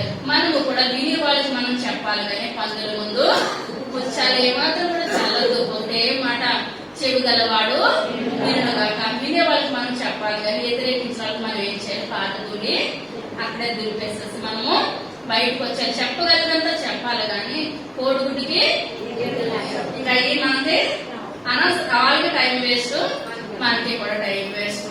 ఈ వాక్యం ఎంతమందికి అర్థమైందండి? అర్థమైందా? అర్థమైంది. ఇప్పుడు శిష్యులు ఏ పని మీద దేవుడు ఏర్పరచుకున్నాడండి? ఉన్నతమైన స్థితిలో ఇవ్వడానిక పరిచయం చేయడానికి. ఎలాంటి దగ్గరికి దేవుడు పంపించాడు? వీళ్ళని తోడేళ్ల మధ్యకి పంపించాడు. తోడేళ్ల మధ్యకి పంపించాడు. ఏమైనా బెదురుకున్నారా శిష్యులు? ఏమాత్రం బెదురుకోలేదు. దేవుని యొక్క పరిచర్యకు వచ్చారు. అలాగే యాకోబును చంపేశారు. పేదర్ గారిని కూడా చంపడానికి సిద్ధమైన పేదర్ గారు వెనక్కి జరిగేలా జరగలేదు. దేవునికి దోతే వచ్చి అక్కడ గొప్ప కార్యం చేసింది అనమాట. మళ్ళీ ఇప్పుడు సౌలు దగ్గరికి వచ్చేటప్పటికి సౌలు చంపాలనుకుంటారు. గంప కిందరించి దించేసారు. సౌలు గారి మాట కూడా సంఘస్థులు ఎవరు కూడా వినలేనప్పుడు ఎవరు పరిచయం చేస్తారంటే బర్నబా. ఎవరిని పరిచయం చేశారు? సంఘానికి సౌలు గారిని పరిచయం చేశారు. బర్నబా అనగా అర్థం ఏంటి? హెచ్చరిక పుత్రుడు, ఆదరణ పుత్రుడు. సంఘాన్ని ఆదరించాడు, సౌలు గారిని కూడా ఆదరించారు. ఇప్పుడు మొట్టమొదటి మిషనరీ యాత్రలో ఎంతమంది దేవుని కార్యాలను చూశారండి? మొట్టమొదటి వ్యక్తి ఎవరో అక్కడ ఉన్న అధిపతి అనమాట. ఇప్పుడు అక్కడ ఒక ఉన్నతమైన స్థితిలో ఉన్న అతని వ్యక్తి ఇప్పుడు ఒక యజమాన వ్యక్తికి పక్కదో పట్టించేస్తుంటే ఇప్పుడు ఈయన ఏం చేశారు? గుడ్డువాడిగా చేసేసారు. తర్వాత మిషనరీ యాత్రకు వెళ్ళినప్పుడు అక్కడ సంఘంలో మొట్టమొదటిగా ప్రసంగించింది ఎవరండి? సౌలు. సౌలు ప్రసంగించినప్పుడు సంఘం అంతా కూడా లోబడ్డారా లోబడలేదా?